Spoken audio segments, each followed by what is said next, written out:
We have arrived at 7 p.m., so I would request order. I request order in the chambers, please.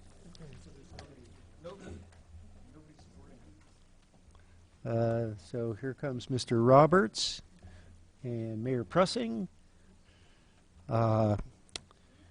Okay. So, Madam Clerk, would you call the roll, please? Mr. Ammons. Here. Mr. Brown. Here. Mr. Jacobson. Here. Mr. Madigan. Here. Ms. Marlin. Here. Mr. Roberts. Here. Mr. Smythe. Here. Mayor Pressing. Here. Thank you. I would now call for consideration of approving the minutes of the previous meeting. So moved. Second. It's been moved and seconded. Are there any comments or corrections? If not, I would request those who would approve the minutes to say aye. Aye. Opposed? Ayes have it.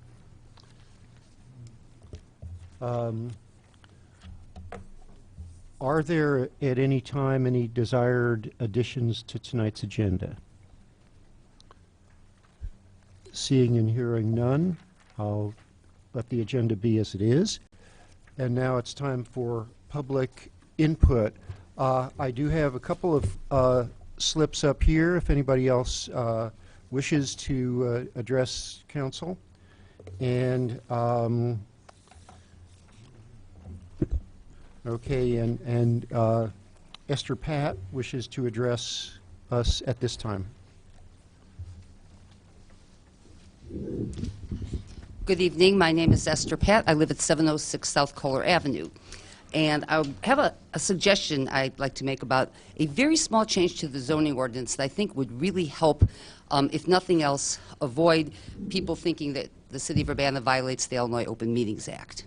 Now, do I have your attention? I passed out the section of the zoning ordinance I'm referring to. As you know, at Committee of the Whole and at Plan Commission and at Community Development Commission, the body does not have the power to make final decisions. All the body can do is recommend to City Council to make final legally binding decisions. Zoning Board of Appeals doesn't work that way. There are 3 different types of cases it can deal with, and under the zoning ordinance, they deal with them differently. For a major variance, the Zoning Board of Appeals only has the power to deny or to recommend by 2/3 vote to the City Council approval. For minor variances and for conditional use permits, the Zoning Board of Appeals has final, irrevocable authority to approve. What that means to members of the public, and this is what is the important point here, is that when you see an agenda for Committee of the Whole, Plan Commission, CD Commission, or Zoning Board of Appeals that says major variance, you know, or supposedly know, no final decision we made that night. It has to go to City Council. If it were a minor variance or conditional use permit on the ZBA agenda, then yeah, if you want to have any input, you better have input before or at the meeting, otherwise it's over. Last week at the Zoning Board of Appeals meeting, there were a number of members of the public there, including me, and on the agenda was 2 items, well, there were several items, but 2 that I'm speaking about were a major variance for 708 West Green and a major variance for 710 West Green. So every person who saw that agenda was interested, had reason to believe that the Zoning Board of Appeals could only deny or recommend to you consideration of approving that variance. After the meeting started, staff announced that the property owner changed the request from a major variance to a minor variance, which was a smart move because he would have lost on the major variance. And that's fine, that's cricket. But I got up during public comment and expressed concern that the agenda says major variance. And if you're going to change it to minor variance, I suggested you really shouldn't vote that night, that they should put it to another meeting. I was very confidently turned down, or told I was wrong by both staff and the chair of the ZBA, who pointed to the zoning ordinance section 11.3, this is what I gave you a copy of, subsection C5, that does say that the Zoning Board of Appeals can grant a lesser minor variance when they considering a major variance. And their interpretation of it was it means they could do that night.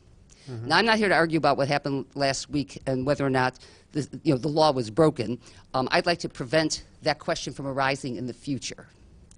And I think if you look at the Open Meetings Act, there was no question that the Zoning Board of Appeals members did not meet to discuss this before the meeting. In fact, it was pretty clear that they, like the members of the public, were clueless that the change was being made. There was technically, the Zoning Board of Appeals didn't really technically, I suppose they could argue they made the change, but really your staff made the change. And so really basically they were changing the agenda without publicly noticing. I think there are, of course, lots of different things you can do, but the smallest change you can make that would restore people's confidence that public input is something more than just an annoyance that you hate would be to stipulate in the ordinance that if the Zoning Board of Appeals decides to reduce a major variance to a minor variance, that they postpone it to another meeting for consideration for the sole purpose of being able to publicly notice it that that's the decision they're going to make. I think it'd make a big difference, because with the way people felt last week, the way it looked from the audience point of view was that that the staff and the property owner, that the staff informed the property owner that a bunch of people were sending emails to the city objecting, so why didn't you change the proposal? So they all worked it out in advance, and then it was just sprung on us in the middle of the meeting. And it's very likely it was worked out in advance, not more, less than 48 hours in advance, so your staff could not have issued another agenda. But I think if you're changing the whole proposal, even if it's a small change, if you're changing the proposal, this is not the same as changing a $5 fine is in the packet, but then the council voted to make it 50. This is changing, is the Zoning Board of Appeals making a final decision on whatever that was, on April 20th, or are they making a recommendation? And that's a big enough difference that I think the public should be so notified. Thank you. Mr. Smythe? Esther, yeah, given what you've said, it seems like we could just add one sentence at the end of that paragraph 5 that says something like, in the event Yes. that a minor variance is being substituted for a major variance, then final decision will not be made at said meeting, but proper 3-day whatever notice per Open Meetings Act will be made, and this will be taken up at a new meeting. Right, that's even more words you need. You could just say, Yeah, in this event, the minor variance will be considered a subsequent meeting that is publicly noticed, would be enough. Yeah, I was okay, going to yeah, write that- exact thank you. words. Yeah. I was going to write exact words, but some people here bristle at members of the public writing the words, so you Yeah, get the idea. You're all yeah. smart folks. Your staff are No, smart. your words are good. Okay. Thank you. Anything else? Mike? Yeah, so I'm just curious, though, so what's happening here is a major variance was being sought, but it was apparently clear to the parties involved that that was not going to happen. I'm guessing. I have no idea. Right. It was not going to happen, or there was a likelihood that Right. it may not happen. So the landowner is coming back with a minor variance proposal, which my assumption is would be far less of a change. Yeah, it was 5 feet instead of 10 feet, or 10 feet, 5 feet instead of 10 feet was the change, right, yeah. So I guess I understand why you're raising this, but at the same time, I think what is the benefit to the public if in essence there's a negotiation that is reducing, not a negotiation, but a realization that the change is going to be so minor that it could be approved at the board level. What is the benefit to the public of adding this delay? The benefit of the public is Sue Citizen wanted to weigh in on this, but she has Bible study every Wednesday night. So she has to think, do I want to skip Bible study to go to the Zoning Board of Appeals? And, well, since the Zoning Board of Appeals can't make a final decision that night, she can go to Bible study and come back on May 2nd and talk to you about what she would have talked to the Zoning Board of Appeals about if they met on a different night than Wednesday night.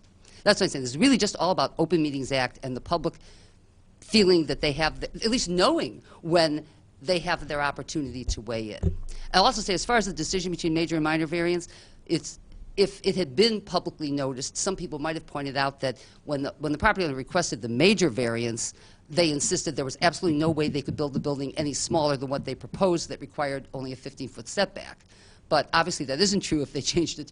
If they said, well, we really can't build it 5 feet, hold it back 5 feet, why couldn't they hold it back 5 feet more? Which might have been something that was discussed if people knew that that change was happening. But really the issue is it seemed like something happened behind closed doors. And actually, I'll also say, just in terms of this case and cases like it, if the property owner and the staff had worked out changing it from major to a minor before, like at 9 o'clock Monday morning, they could have just put on another agenda and put on the agenda that was a minor variance instead. That would be 48 hours in advance of the meeting. It'd be cricket, and even people who didn't like the outcome still, I think it would be okay. It was really the fact that what in essence happened, and again, even if it's legal, it sure looked like the agenda item was changed. Like if you had on the agenda for a city council meeting to name the Urbana Civic Center the Ronald Reagan Civic Center, and then there was a motion on the floor, and then there was an amendment to spend $5,000 for a plaque to show what the building's name is.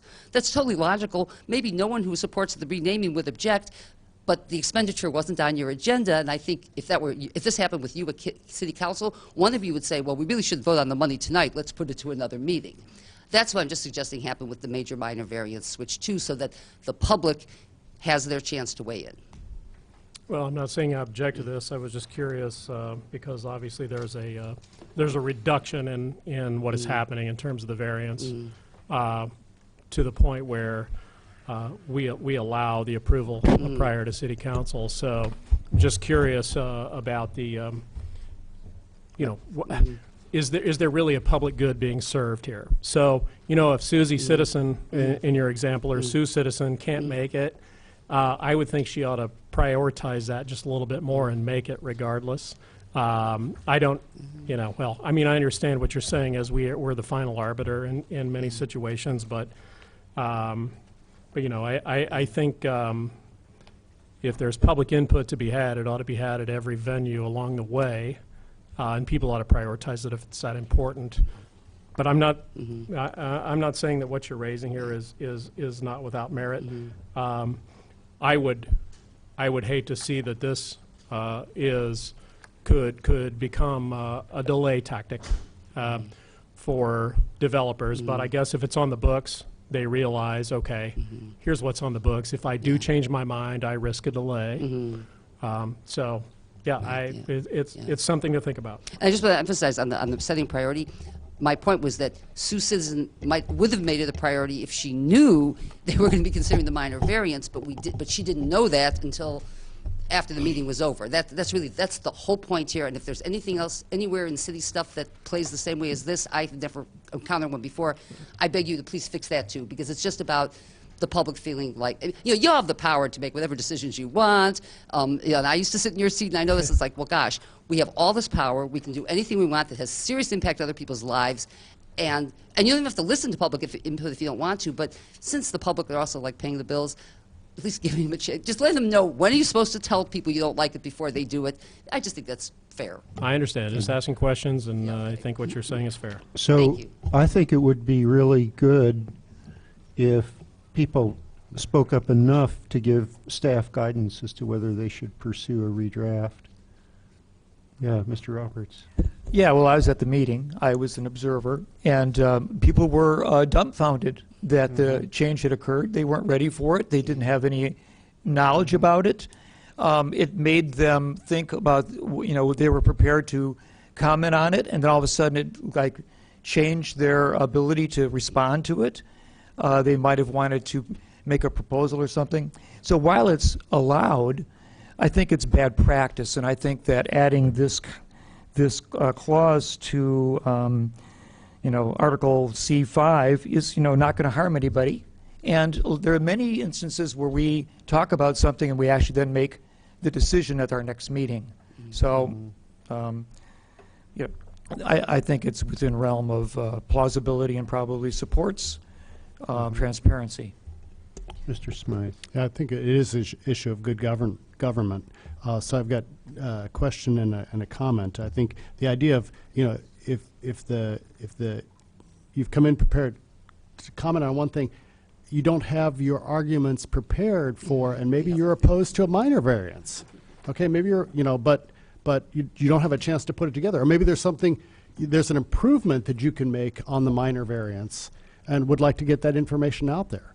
So let me offer another alternative here. I would like to see the language that's been suggested, but maybe another way too is to allow both a major and a minor variance to be brought forward at the same time.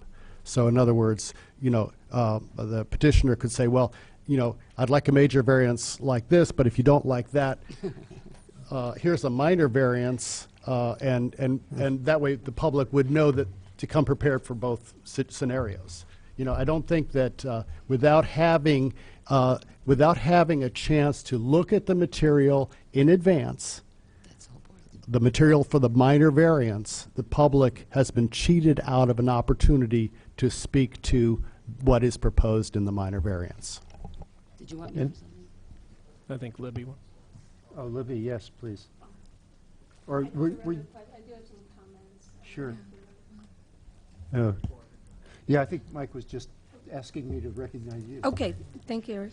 Yeah, just some things that occur to me. Yeah, we can make amendments to the language. I think some things we should be aware of. First of all, any change to the text of the zoning ordinance requires a hearing at the Plan Commission and then approval by ordinance here at the City Council. Now, in terms of that meeting at the zoning board, that was the hearing. And that is when people should provide comments, because that's the official time. If they're not able to make it, they can send communications to the zoning board. When it comes to the council on a recommendation, we've learned from some of the challenges and controversial cases that new evidence is difficult to present in the non-hearing that the council has. So the zoning board meeting is actually very important, as is the Plan Commission meeting, and then the City Council is able to yield the final opinion, but the evidence should be presented at the public hearing, not at the City Council, because that's a more convenient night or it's the last step. So that's a caution. The other thought I would have is, this could, we'll certainly take a look. Two things with variances. I think that if we can improve a variance, that's positive. If there's a delay in improving a variance, that could unintentionally discourage reductions in variances because there would be a delay. And then lastly, one of the few criteria, 5 criteria for a variance, is that it be the minimum necessary. So in order to meet that criteria, we really need the applicant to prove that they're asking for the minimum necessary for the change. So I can't really speak for the order of events of when, when they discovered they could do with less, but that is a requirement that the zoning board and the council need to make in their findings. So of course we're always subject to the information that's provided by the applicant.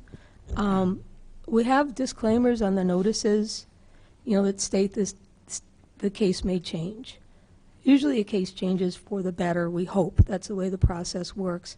I think that we could have more explicit disclaimers. We could remove the ability to come back, but I think it could have some unintended negative consequences at the zoning board for reductions. Those are just some thoughts. We'll do some research. We'll do our best on the text. We'll have the hearing on it. There might be other opinions out there, and we'll bring that forward to you in course of events, and hopefully we won't have another case that's upsetting to folks because things change at the meeting. In the meanwhile. Bill, you haven't spoken to this point. Yeah, I think I agree. There's a problem with the notice. I wasn't aware till pretty late that that was a possibility. So I would wonder if there's something we could do on the agenda that would even say major variance and then have some kind of a footnote or some kind of required statement on there that if a major variance is denied, it's possible to approve a minor variance that same meeting or something like that. I don't know if that would meet the requirements of notice, but that would at least allow it to continue, and people would know that there would be a possibility of final action being taken that night. That was a good point, just something I'd never thought of. I do think that I hope people understood that the ZBA meeting was the important one. That's the one that required 2/3 vote. It was the, if they were interested in opposing it, that was the one to be at. I hope people understood that, but I also understand the argument about not being prepared to argue against a smaller variance and everything. So, good points all around. Okay, yeah, Diane. The fact that it was a hearing and people are actually sworn in to give their testimony is compelling in that the ZBA is where the action is on this. So I'm not sure delaying it to another week. Of course, they'd be sworn in again the following week as well. But I think if we can address it with clearly stating that there could be a reduction in the from a major to a minor variance occurring in the same meeting, so that people understand it can happen in the same meeting, then we're educating the public as well as not putting unnecessary delays on projects or even discouraging developers from reducing their variances. So I think the outcome of this, I was at the meeting as well, so last week, and I think the outcome is better than what it started out being proposed. So I think having the notice on the agenda itself, just making sure people knows that it could change during the course of the meeting, and that they need to show up at the hearing to have their comments heard. Yeah, Dennis. Well, many times when there is a change in a zoning case or a planning case, that has been proposed, just before the meeting would be started, and many times items on our own agenda are withdrawn because they're not ready. And it would seem to me that a change in the decision by the developer to ask for a different setback on his property is enough of a change to withdraw the case or the project so that it can be restated on the agenda appropriately and presented appropriately. So, I mean, I'm really glad that in this particular case, a more useful and appropriate setback was offered by the developer, but I still think that the public should be presented a case that's accurate, if at all possible, and I think that there's time to do that, and I think the public deserves that attention. Okay. Charlie? Yeah. Yeah, I think what we have to consider here is this good government aspect. The extraordinary situation here is that new information is being presented for the first time, not only to the public, but to the ZBA members themselves. Or maybe they got it an hour or two beforehand by email. Again, so we have the ability to defer things, send them back to committee, that sort of thing. The ZBA doesn't seem to have that, or they could have continued this. You know, and frankly, I think good government says you continue this to another day, 3 days later, whatever it takes, to give, to provide for good government. You know, enough people were at this thing and have reacted negatively to it that we should recognize that there's something wrong with our process. A small fix has been suggested, and I don't think it's unreasonable. You know, developer has a lot of money tied up in there. They're not going to, frankly, 3 days is not going to make or break a project. A week is not going to make or break a project. We've got projects that are taking months and months to get to even initial presentation. So, you know, these things are long-term issues. So we need to do good. We need to respond to our constituents by making this change. So does staff have enough input from council to send us something to fuss constructively over? Yeah, I think we might present some options, but I have the gist. Could be elimination of the paragraph might be one option. The noticing we can suggest more than one, and we'll have to run it through the Plan Commission. Things like the noticing, that's administrative, we can do that right away. We don't want to catch people unawares. So those types of things we can do immediately. And then changes to the text will need to, again, go through the hearing and come before the council ultimately. Okay. Okay, we'll look forward to revisiting this. Okay. I have one other slip for public comment from Darrell Cruz, but I believe that Mr. Cruz wishes to address the issue at the time that it comes on the agenda, and that's it. I don't see any other public comment slips. Yes. And this is really, I mean, I'm just going to announce this, but as the public knows, recently the mayor of Thionville, Anne Gromesh, passed away. She's the mayor of our sister city in France. We've want to respond to her memory in a way that's appropriate, and she herself asked before her passing that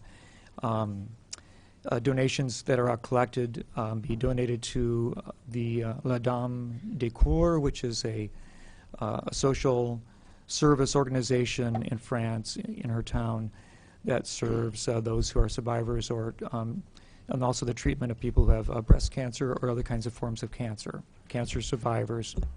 So I've placed a card and a donation packet in the finance office of the city if anybody in the community would like to donate something to her memory.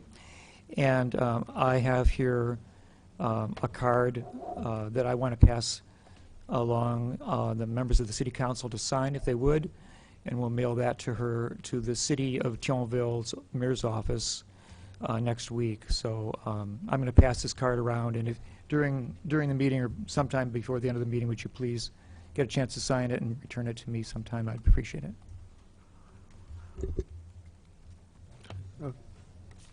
Okay, are there any other items from the direction of the council that are appropriate for public input? Yes. Yes.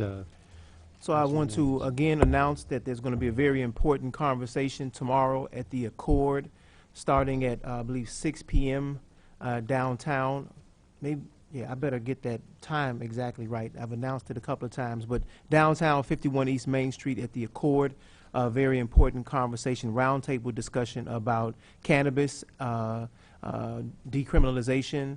I think the drug policy reform, as a matter of fact, that would be ministers or clergy for drug policy reform will be a part of this conversation. State Representative Carol Ammons is hosting it along with Dan Lynn from Normal and a couple of clergy who are coming to town to talk about this issue and how it relates to public policy. So that's tomorrow at the Accord. I believe it starts at 6 p.m. I might have that wrong. I'll correct it before. It's 6 p.m. and then I think the discussion starts at 6. Thank you. Okay, any other items of public interest along those lines? Okay, we'll move on to staff reports. Oh, I'm sorry, we'll move on to presentation on consolidated social service funding.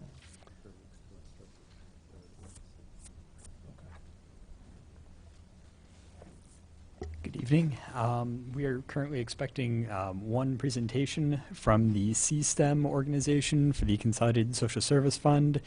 The Community Coalition and the Urbana Neighborhood Connection Center will not be presenting tonight, but this is Phoebe Lanier, and she has prepared a presentation for us. Sure. Yeah.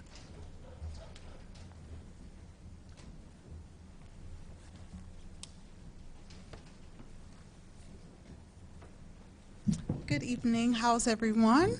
Great. Great. Thank you so much for the invitation to present on my nonprofit organization.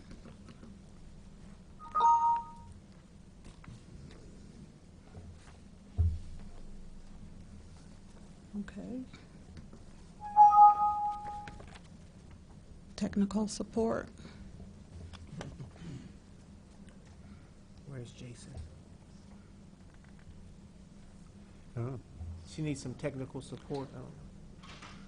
I have my own laptop that works. It didn't like the file.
I'll try one more thing and then.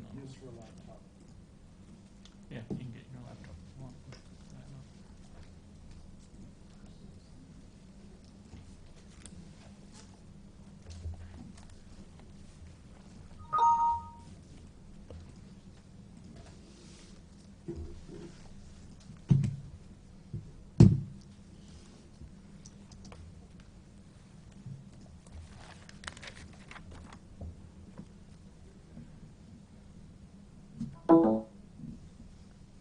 Okay, so I can kind of improvise until I get it going over here. It's starting up my computer.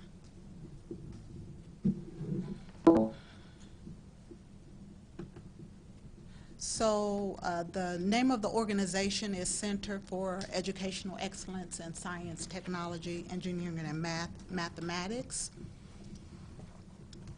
It's a nonprofit 501c3 organization established on February 6th, 2014.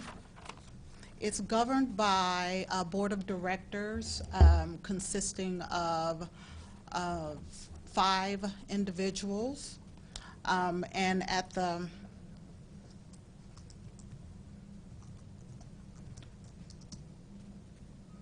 in addition to the board of directors, I serve as the president and CEO, reporting out from the board of directors, and up underneath me as the president and CEO, we have 4 working groups. One, the curriculum working group, which focuses on developing the curriculum.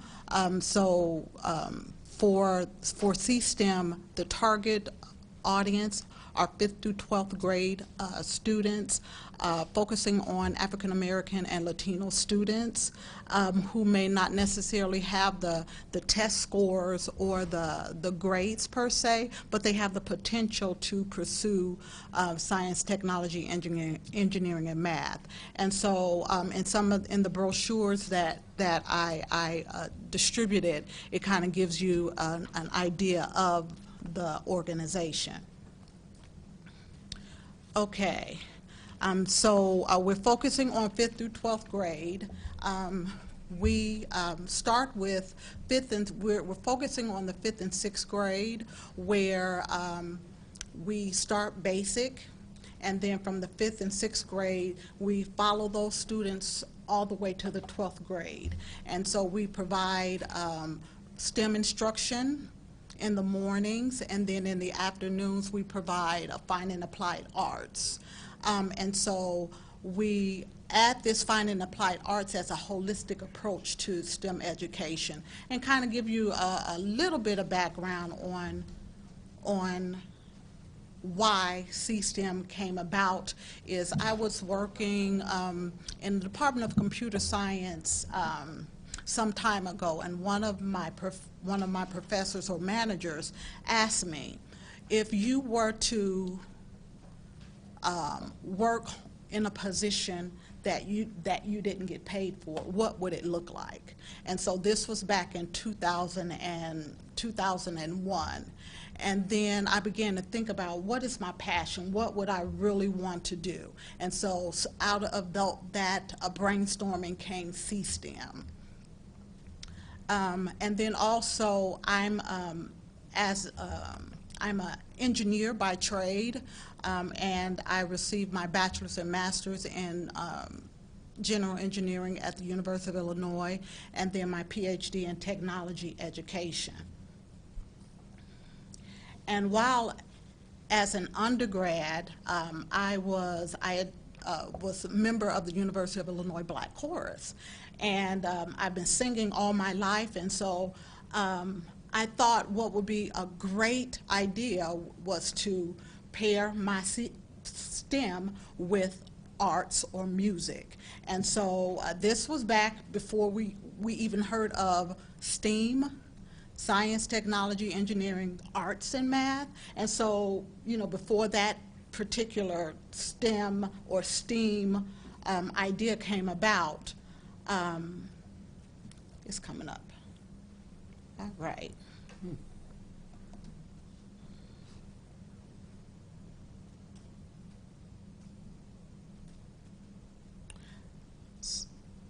So I had the idea before the idea became a reality this in this day and age. Okay.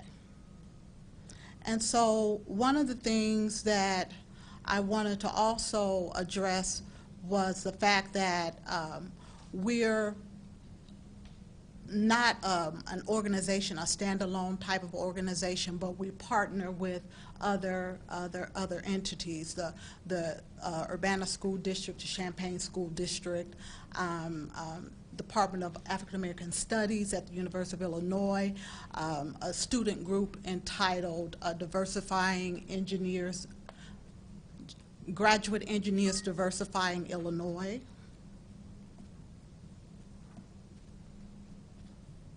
And so we're not a standalone organization. Okay.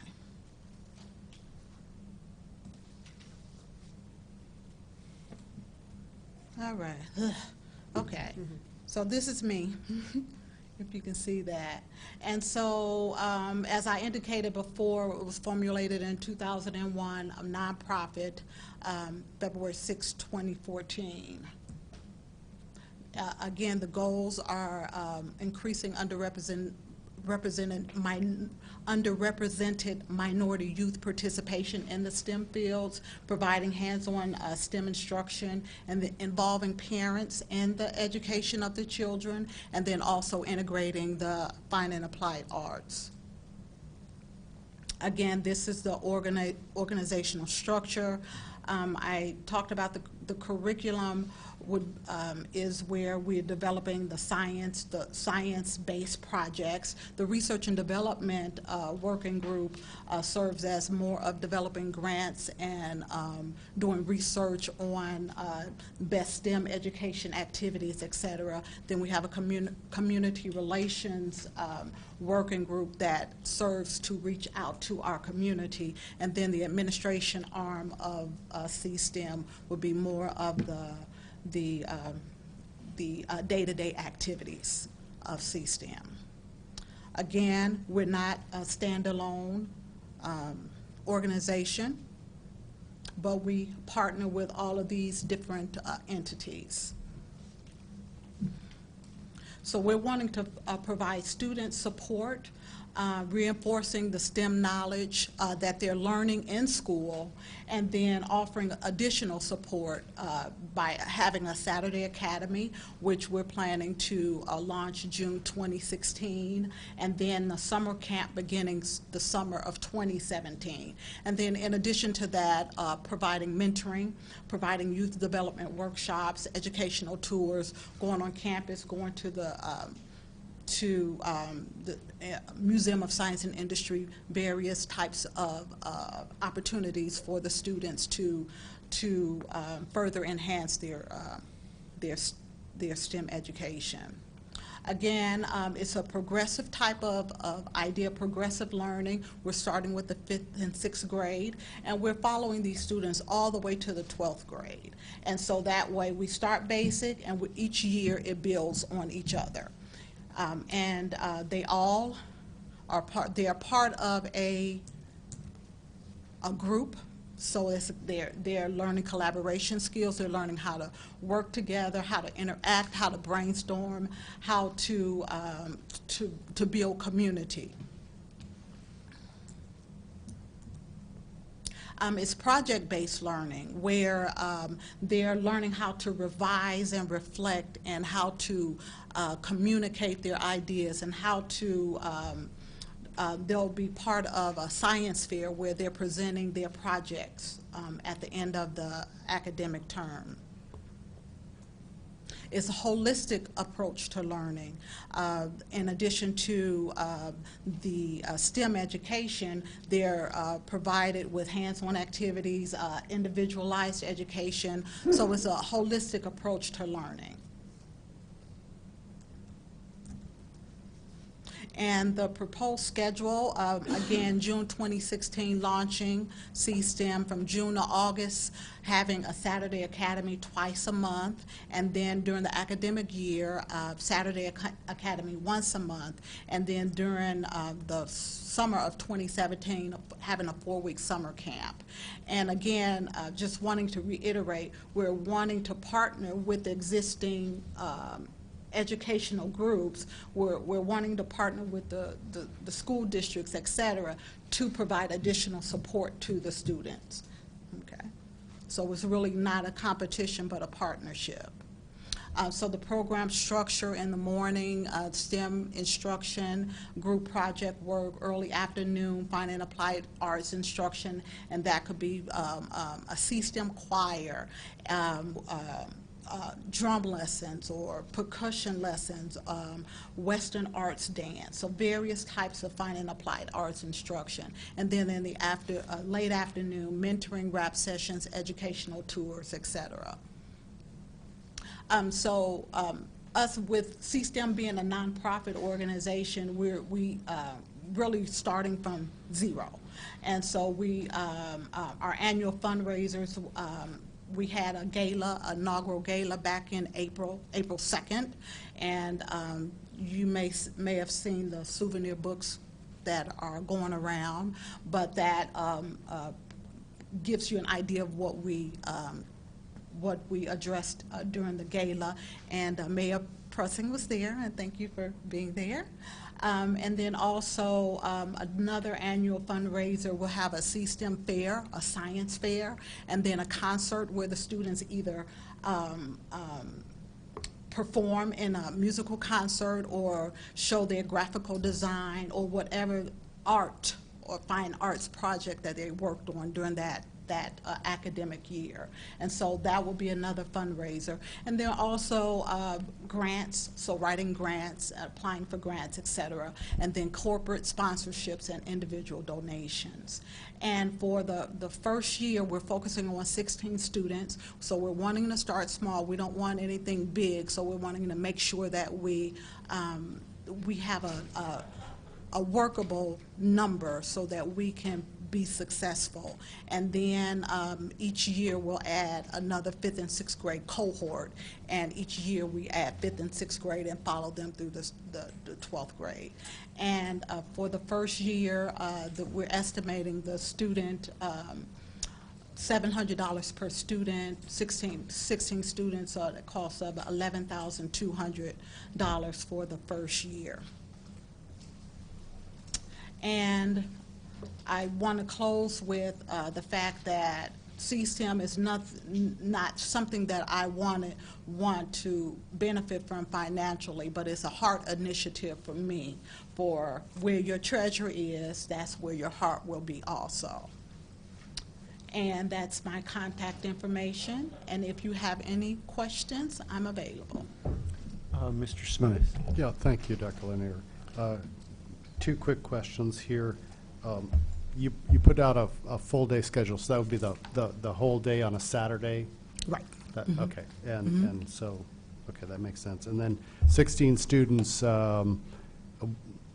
you'd start with 5th and 6th graders then, just a group of 5th and 6th graders, and the plan is just take them on. So every year you'd be adding A 5th and 6th grade group. 5th grade cohort underneath it, so Right. you're going to have, what, roughly 64 kids and 4 cohorts going Right, at exactly. full strength. So Yeah, I guess in 4 years. yeah, in 4 years. Yeah. Okay. So do you have a location where you're going to be able to handle all this? And yeah. Well, right now we're starting, and so it's not localized, but we're starting with Urbana Connection Center as the hub where we have our general assemblies, and then depending on the type of project they're working on, so we have partnerships with like the Illinois Extension Program, the 4-H program, and so they have a building that they have the robotics lab and all of that. So depending on the project, will determine where the science activity will actually Okay, so take you place. answered my other question is the Urbana Connection, so you've got a link there, Right. which would be I assume also a source of some of the students then. Yeah, possibly, yes. Yes. Charlie, could you take the chair for a moment? So I have, will the mentors who work with the students in the summer continue to be available for mentoring them during the school year? Right, so it'll be year-round mentoring, and so we're targeting or using engineering students on campus or Parkland, so they'll be available year-round. Okay, great. Okay, yeah, Charlie, I'll take it back. Yes, others. Yeah, Diane. How do you select the students? Well, right now we're developing our application, so everything's still fresh. But what we'll require with an application is the student provides an essay. Well, of course, the application itself, the student provides an essay.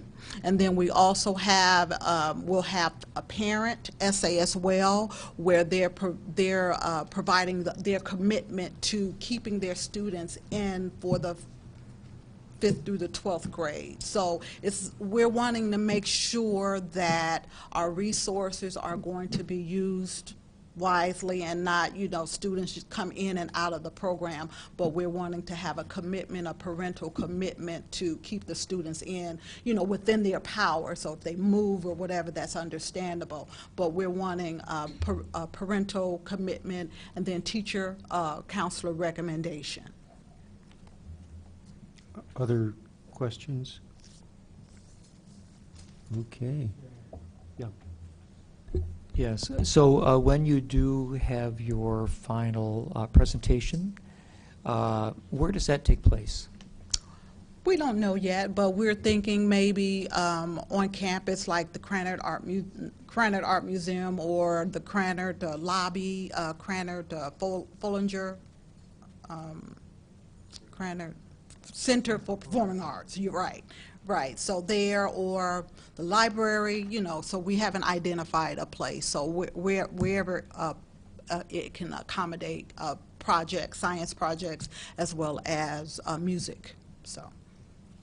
Yes, Mayor Pressing. Well, thank you for your presentation. I'm on a statewide commission for education, and everyone's always talking about STEM education. And I was very happy that even though that was your emphasis, that you brought in the arts. And Urbana schools, I always tell people, they don't just have STEM education, they have STEAM education, because all the research shows that the arts are really the way to engage the full mind of a student. And it's especially powerful to teach children how to play a musical instrument. So I'm very happy that you do have a relationship with Robert Lewis, who used to be on the city council, because I think he's done fantastic work educating children how to play musical instruments. And they do a great job. Yes. So thank you. Thank you. I do have one more question and one more comment. The question is, will the arts activities, will they be connected to the science? Because it's really interesting to think about, doing art that focuses on scientific. Well, you were at NCSA, Donna Cox, all that stuff. Yeah. So, will that be a focus of the arts program?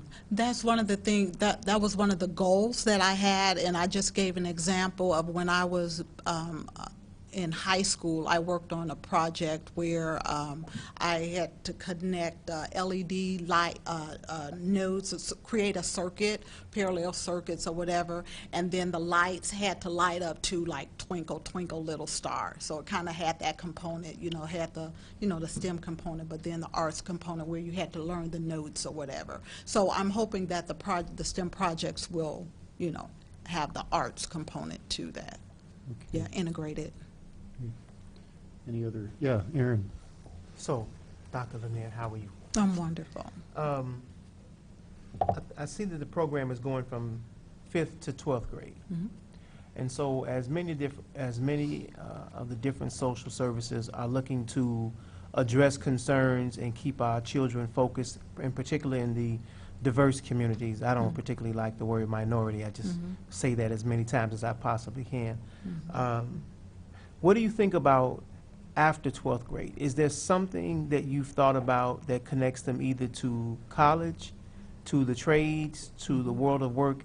How does your program finish that, what you started in 5th and 6th grade? Sure. So I'm hoping that in that afternoon sessions, we'll have speakers come to talk about college prep, preparing for ACT, SAT, those kinds of things. So we're always going to remind them, college is not college, it's you're going to college. So that's not going to be, college won't be something that they think maybe they will do or won't do or whatever, but we will make sure that that college component is integrated in those afternoon sessions. So I can understand that, and I understand the desire for folks to go to college. And it would be great if they all go.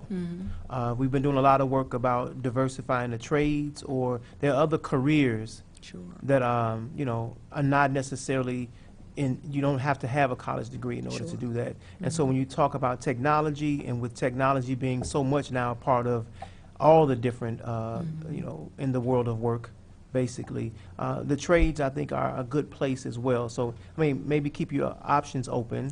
There may be some students who are very bright who just don't want to go to college. They, you know, they want to go and start working now. You know. But thank you for your presentation. All right, thank you for that.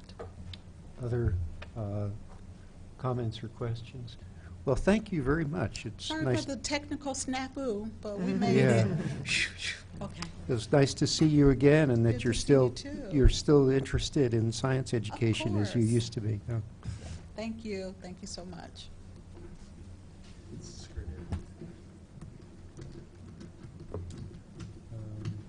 Now, where's my agenda? Excuse me just a moment while I staff report.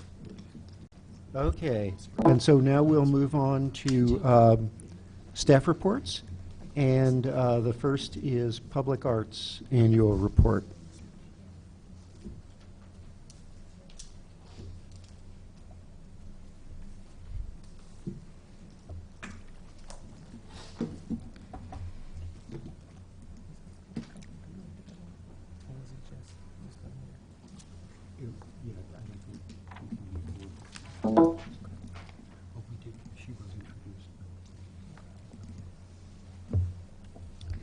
Well, I'm so glad STEAM was mentioned, so I can't skip that part. But I'm Pauline, and I'm the city's public arts coordinator, and I'm here to report on the Urbana Public Arts Program and what we've done this year so far.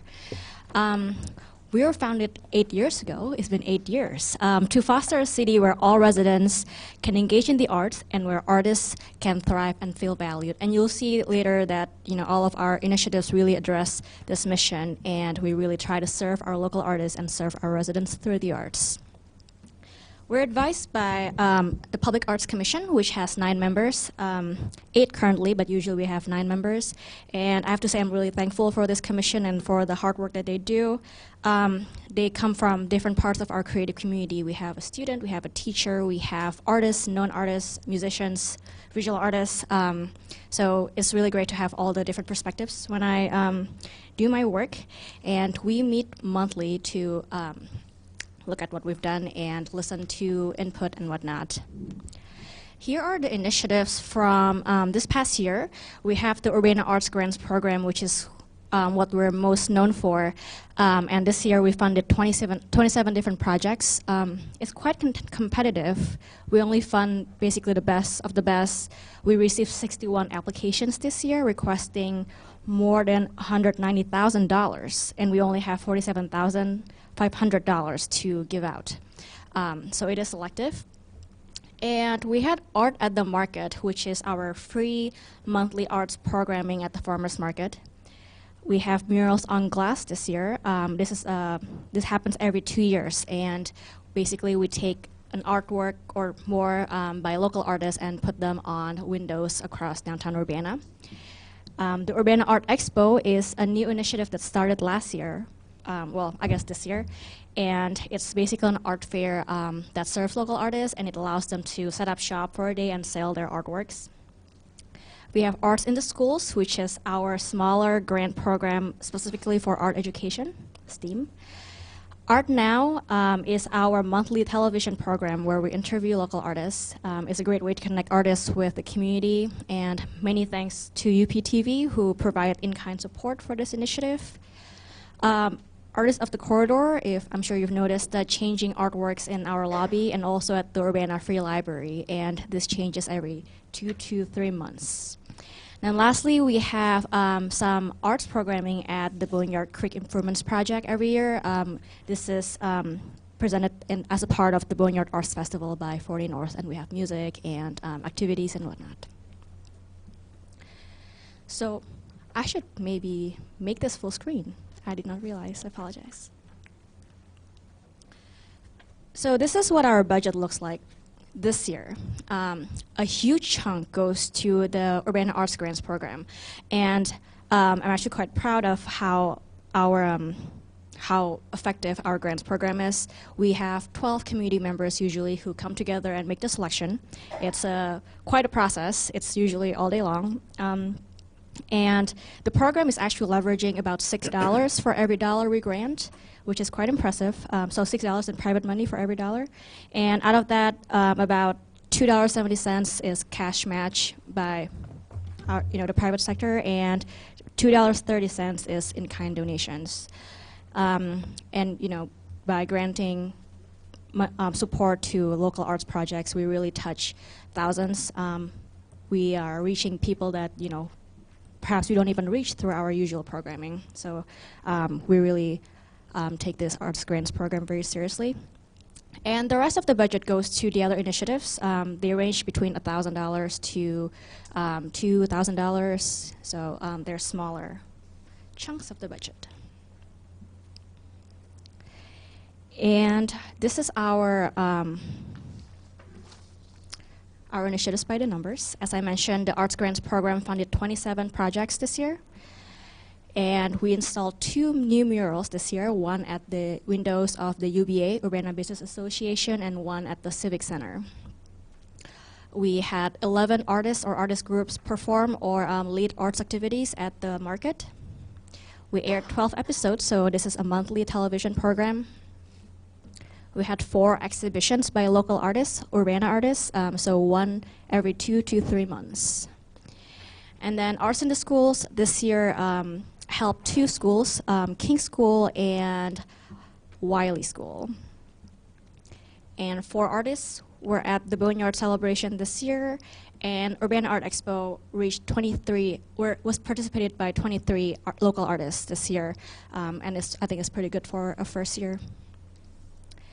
For next year, we have very similar plan, except the murals program is actually every other year, so it alternates with the sculpture program, and so next year is a sculpture year. We decided to have another Urbana Art Expo, looking at the success of this previous year. And so this year we're requesting a little bit more than last year, so $67,330. And this is because sculptures are generally more than murals. And until last year, every year we would receive some funding from the Illinois Arts Council agency, and I still have hope, but we'll have to see if we can get funding next year. We're applying again. We apply every year. So the question that I always get is, why the arts? Why should we support our creative community? And my first answer is always because we would like to support our local artists. Every day, I work for the city for a year and a half, maybe almost 2 years. And I would say almost every day I still meet someone new who identify as an artist. I think our artists are not just artists, they're small business owners, they're entrepreneurs. A lot of them don't just make art, but they're actually organizers of events that are so outstanding that they actually bring tourists from abroad too. I've heard of events that we fund that actually had people from Canada fly all the way to Urbana to attend this festival. And this is their livelihood. And I think that if we have something for them, then we can let them do the amazing things that they would do. So some pictures here. On the top left, that's the Midwest Manding artists. I think that's them at the farmers market, but they also have a festival that I mentioned that attract people from across the country and from abroad. Top right, of course, we have C4A, and that's their award-winning string ensemble. Robin Curtin is the director who's conducting over there. They're definitely a great addition to our downtown. And bottom left, that's our Murals on Glass program, and bottom right is a local artist who was featured on Art Now a couple of months ago, and she has a studio downtown or close to downtown in Urbana, and she also teaches children in Urbana. But of course, the arts doesn't only benefit artists, but also I think the whole community and all residents. Well, as mentioned earlier in the previous presentation, STEAM is the new STEM because different studies have shown that the art exposure actually helps students achieve in class and help them with their jobs as well, because a lot of employers now all over the fields, they often ask that a candidate should have creativity and the ability to innovate. And I truly believe that the arts help bring social cohesion. I think it's been proven many times in our community, and I'm very proud of that. And of course, the arts really make Urbana a really unique city to live. It makes our downtown and other areas really vibrant, and it makes Urbana what it is, I think. So thank you very much. Really thank you for all your support, and I can't thank you enough. I know a lot of you often attend our events, and it means a lot. And thank you to the Public Arts Commission. Eric actually serves in the Public Arts Commission as well. I guess while I'm thanking everyone, I should also mention that we have a lot of partner organizations in this community, from the school district, the library, 40 North, the Park District, and I think without them, we can't do half the things we do. So thank you to all. Any questions? Yes. Yeah, Diane. The 67,000 is the program budget. Yes. What is the total budget for public arts that you're proposing this year, including staff and related expenses? I would say it's about maybe 140,000. I don't have the exact number right now. I apologize. I should have. And I can definitely check the exact number and send it to you. And is that all still from the TIF 1? No. So we have some fundraising. We sell merchandise and get earn revenues in other ways. And then some from TIF, some from city, and I guess some from grants. Is there a breakdown of that somewhere? I guess it'll be yes. in the budget eventually. Yeah. Okay. Okay. Other. Sure. Yes. So this isn't a budget presentation, it's a program presentation, and we do have information on the budget that we'll be presenting next month, I think will be scheduled. Okay. So we do have some changes for public art that we'll talk about at that point. Yeah, Aaron. How do you qualify to have a mural in your window? Well, our call describes what is important for a mural to be able to be installed on glass. So we need it to be able to be scaled to the proportions of the windows. And then we have 5 members of the community who came together for a day, and then they, so there's a business owner there, there are a couple of artists, they're just community leaders, and they make the selection. I guess they eliminate the ones that they think won't fit downtown. And then they look at artistic quality and integration to the surroundings and whatnot. Okay, thank you. Sure. Other questions or comments? Okay, thank you very much. I think Oh, there's... I'm sorry, the mayor, excuse me. Yeah, just a comment on the importance of broader than STEM education.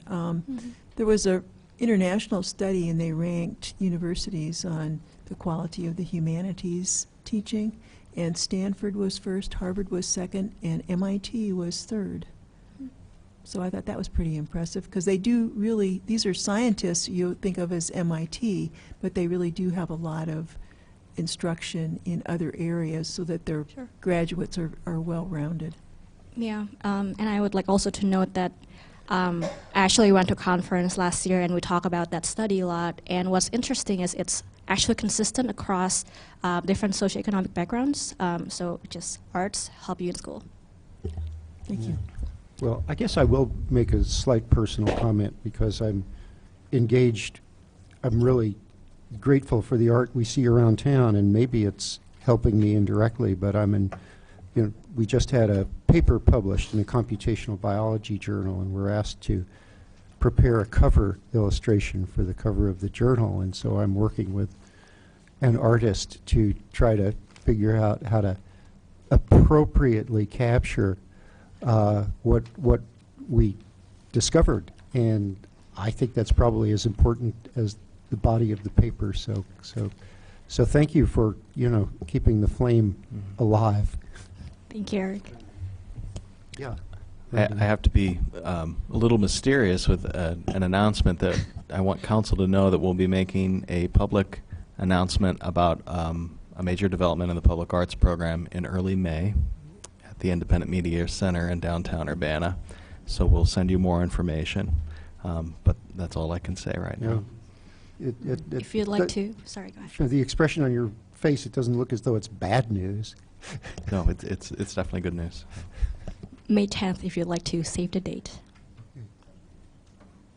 Okay. Thank you. That's pretty upbeat ending for that agenda item. So let's move on. Oh, come on. So now we move on to the IDOT traffic studies priority update from Mr. Batista.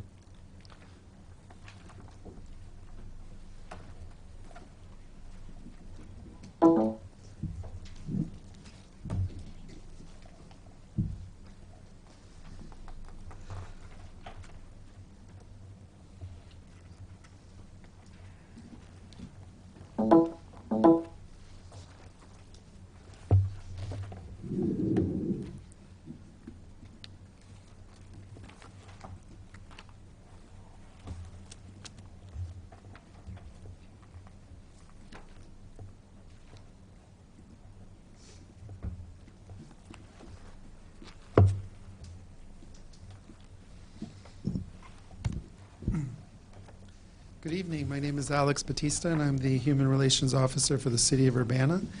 I am joining you today to walk you through the survey results that we administered a couple of weeks ago.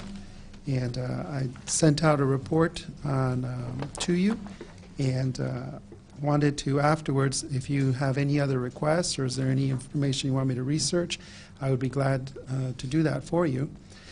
When you start to go through the report, one of the things you'll see is I ranked all of the recommendations, and there's about 19 recommendations, by percent agreement among the council. And you'll see that there is a descending level of agreement by each of the recommendations. So that's all of them if you want to look at how they fell out. If you want to look at, okay, where did we agree the most, you can look at Table A1. And you'll see that the recommendation you agreed on the most, there were 3. And at the very end of the report, you'll see the recommendations typed out with the text. Recommendation 2.2 had to deal with open data. The City Council is very interested in the data being available to the public. So recommendation 2.2 had 100% agreement that that is essential. Recommendation 2.3 had to do with city council review and reporting of the data on a regular basis. Recommendation 2.4 was the third level of agreement, and that is concerning improvement to the statistics that are kept and analyzed by the city. If you go forward, I then gave you in Table A2 the second tier of agreement. And these recommendations had a lot to do with 1.1, the data, looking at what are the categories that data is broken into as individuals are stopped. Recommendation 1.2 had a lot to do with training. So the City Council was very interested in the quality of the training and it being linked to improved outcomes. The final area of high-level agreement was recommendation 1.3. This one's a little more complicated. It deals a lot with the return on investment, if you will, of conducting traffic stops or evaluating traffic stops, going more towards their efficacy. In Table A3, you'll see the areas where the City Council has the highest level of disagreement, and recommendation 3.4 was the one that related to a cannabis moratorium. Table A4 gives you an idea of where the council is polarized. In other words, a high level of agreement in one direction and a high level of disagreement in the other direction around the essentialness of the recommendation. 4.7 recommendation had a lot to do with conducting community impact assessments based on interventions. Recommendation 3.1 had a lot to do with municipal ticketing, conducting a review of that ticketing for disparities.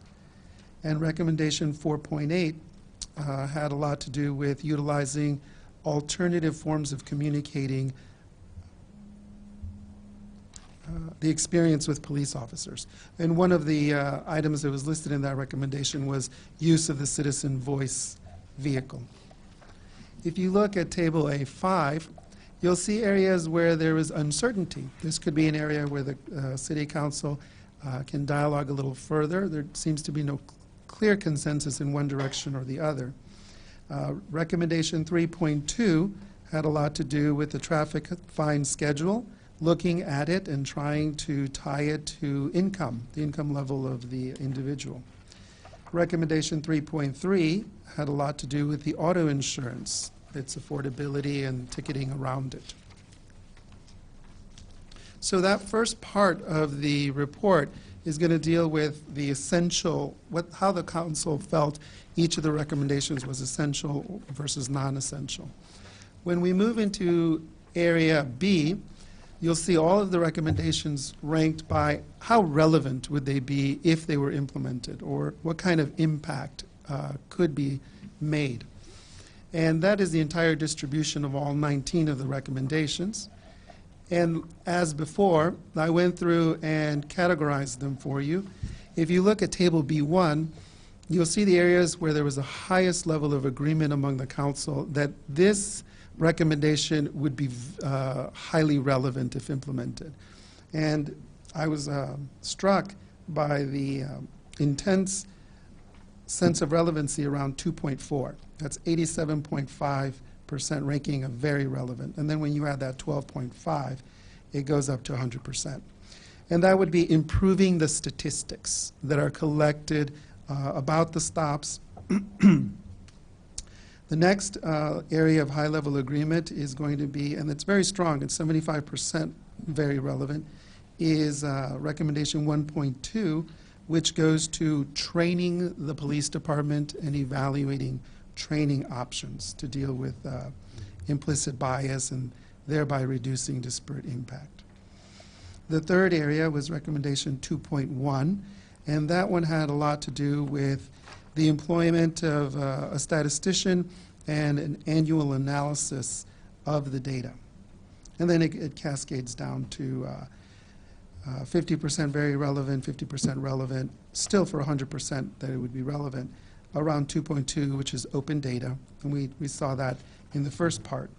And then 2.3 recommendation has a lot to deal with City Council review of the statistics and ongoing reporting of the statistics. The final recommendation in this category is 4.2, and that one had a lot to do with the Walk as One initiative, which its main outcome would be to promote greater understanding and dialogue between the community and the police department around expectations in traffic stops, as well as rights and responsibilities during traffic stops. Moving along from Table B1 to Table B2, the areas where you had high levels of disagreement in relevancy was around recommendation 3.1. and it wasn't terribly high, but it was high, was the review of municipal ticketing. If you look at table B3, you see areas of high neutrality in relevance ranking, and dialogue could be helpful. And 4.7, again, is repeating what we saw before, conducting community impact assessments.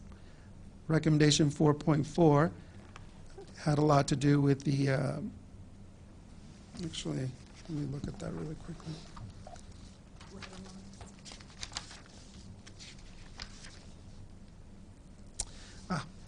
Participation in ride-along and Citizen Police Academy programs, all encouraged to give citizens insight into police procedures.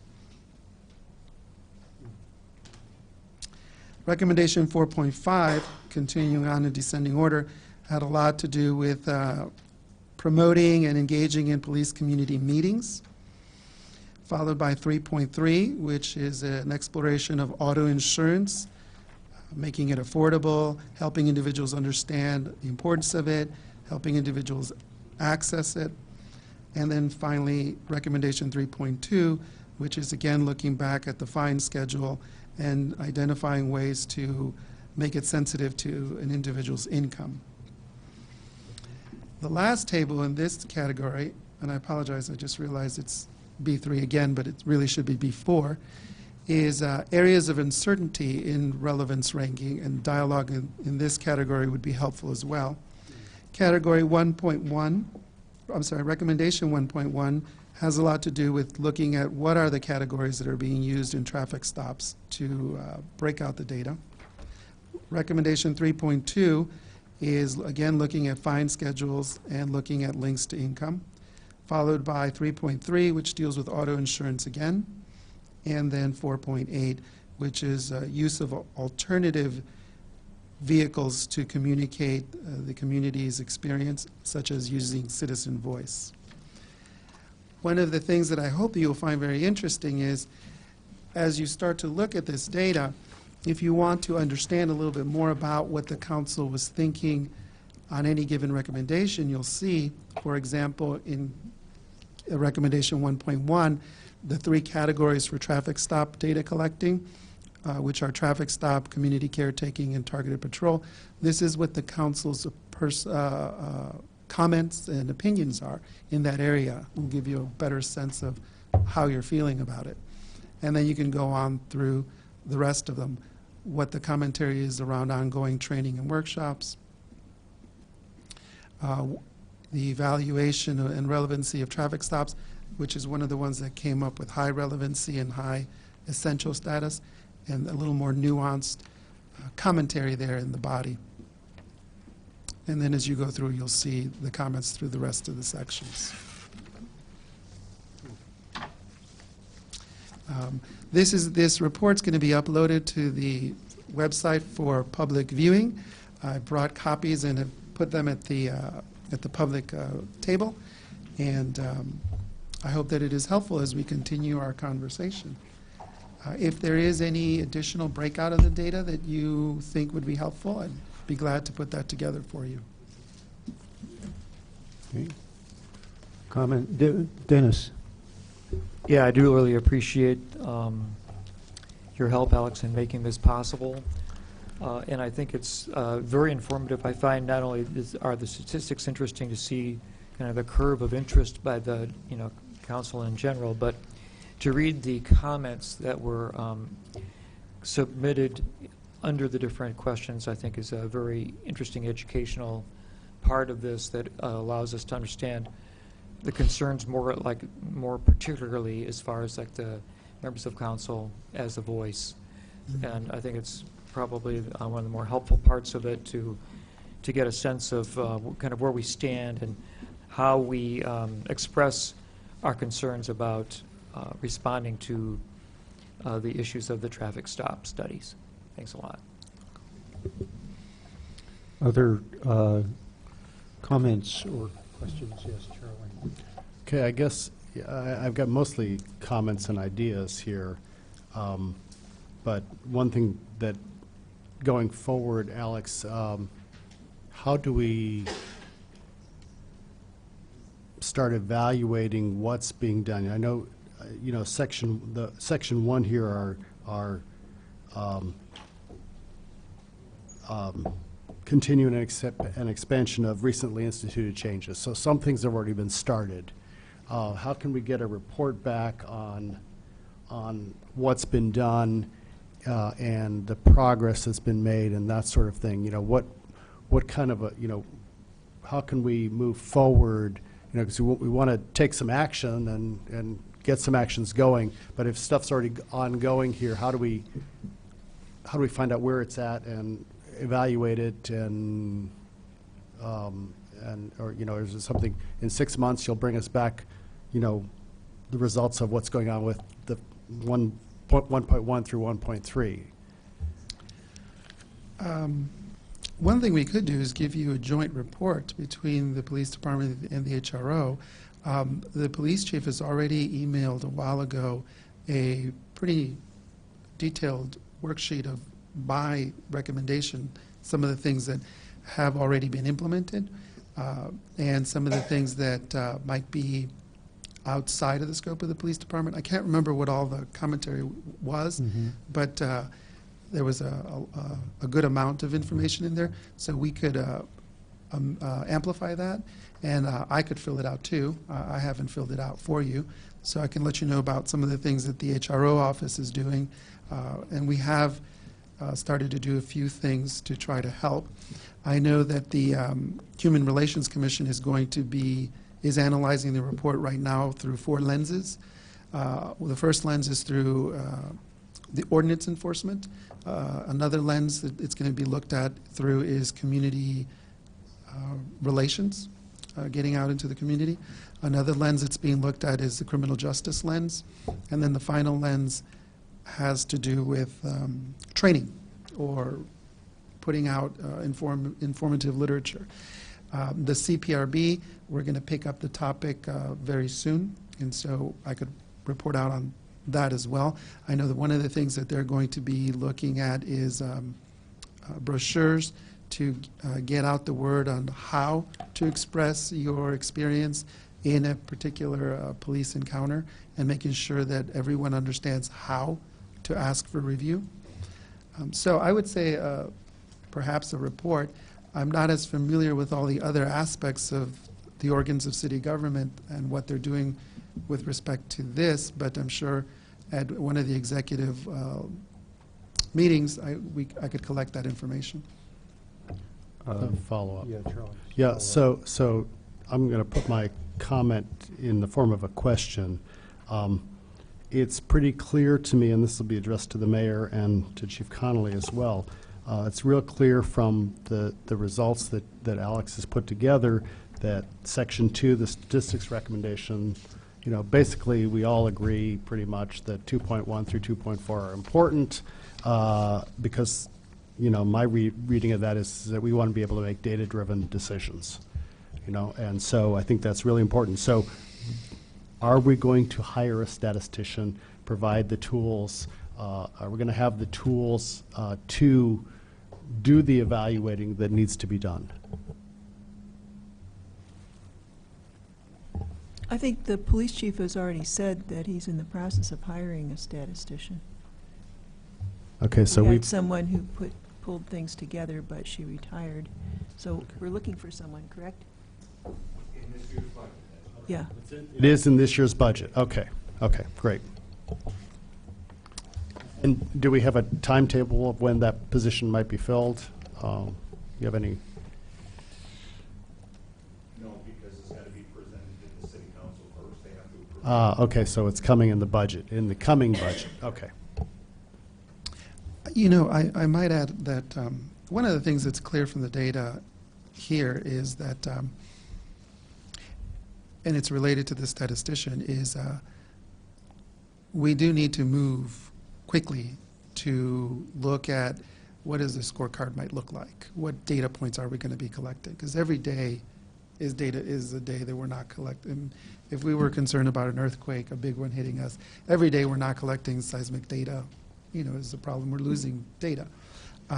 However, we are collecting quite a bit of data, and we could always attempt to link it up. But as soon as we can begin a conversation around what is the data we're going to track, that would be really helpful. And I can be a part of that, but that is beyond my skill set. It would have to be a conversation between the police department, the HRO, and others.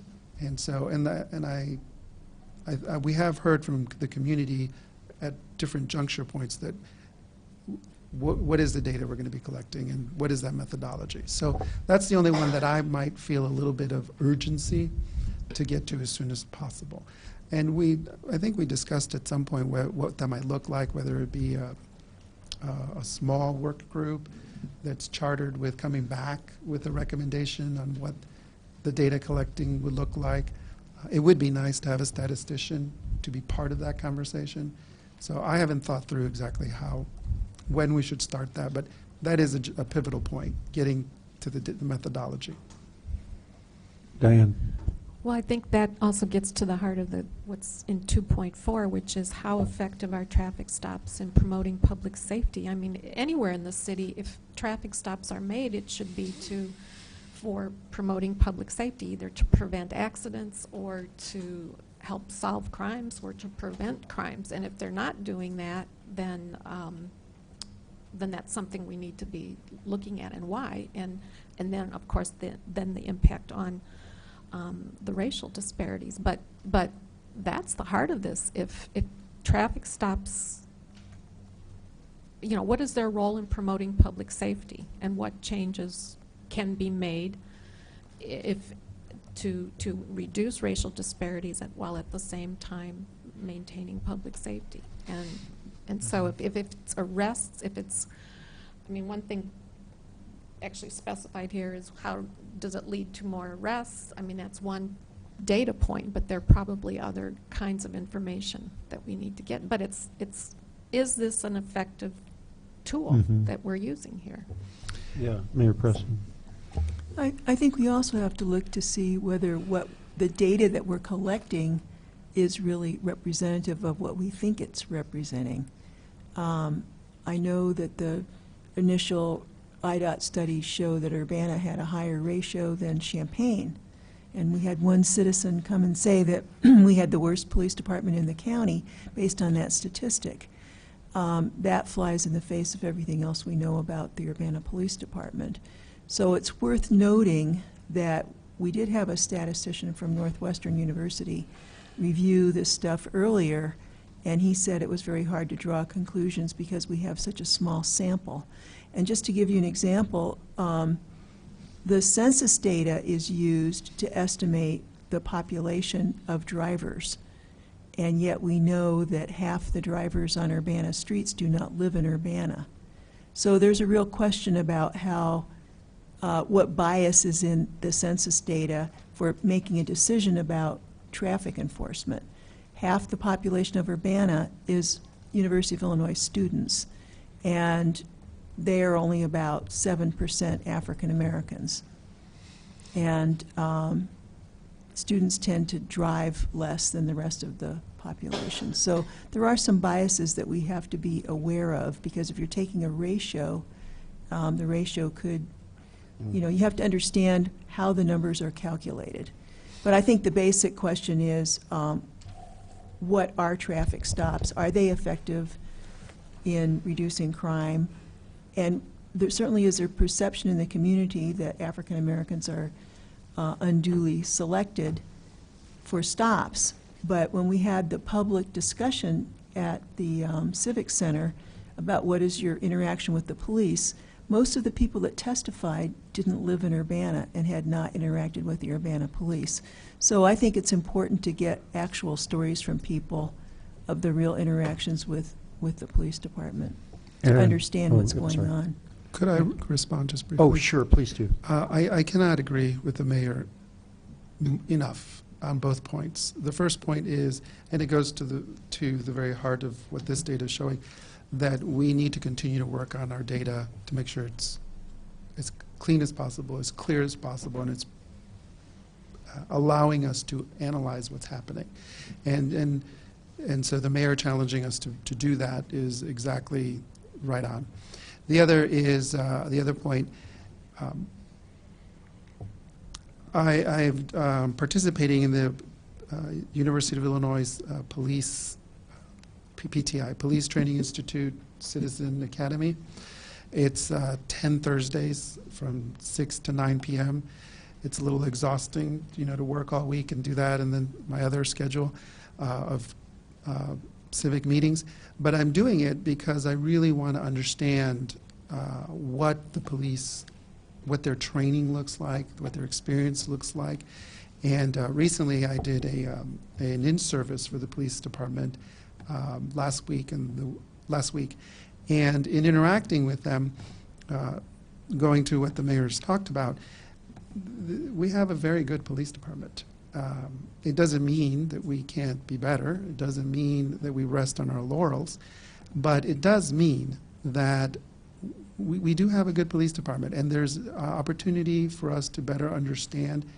And in the training I did, or the in-service I did with the police department, as I was driving home, I was thinking how important it is to also help the community understand the rights and responsibilities in the interaction with police departments. It's a very tense situation for both parties, and whatever we can do to help promote understanding and some sense of civic duty is really important. So I'm very interested in that piece of it as well, so that there is an appreciation and understanding for our police department, and yet that we want our police department to never, ever fall into what other communities have experienced. But I agree with the mayor that our police department is not the police department that many communities have struggled with. I think, Aaron, you were going to comment. Yeah, so Alex, I really want to thank you for your efforts around this, for sort of corralling all of us into making sure that we did turn this information in. And I can see how it really helps us tease out our overall group, you know, preferences and perspectives, right? The comments, I think, are very insightful as well. And I look forward to us being able to work more on this issue and your assistance with it. I think your level of professionalism and thoroughness is certainly something that we appreciate collectively. I certainly do myself.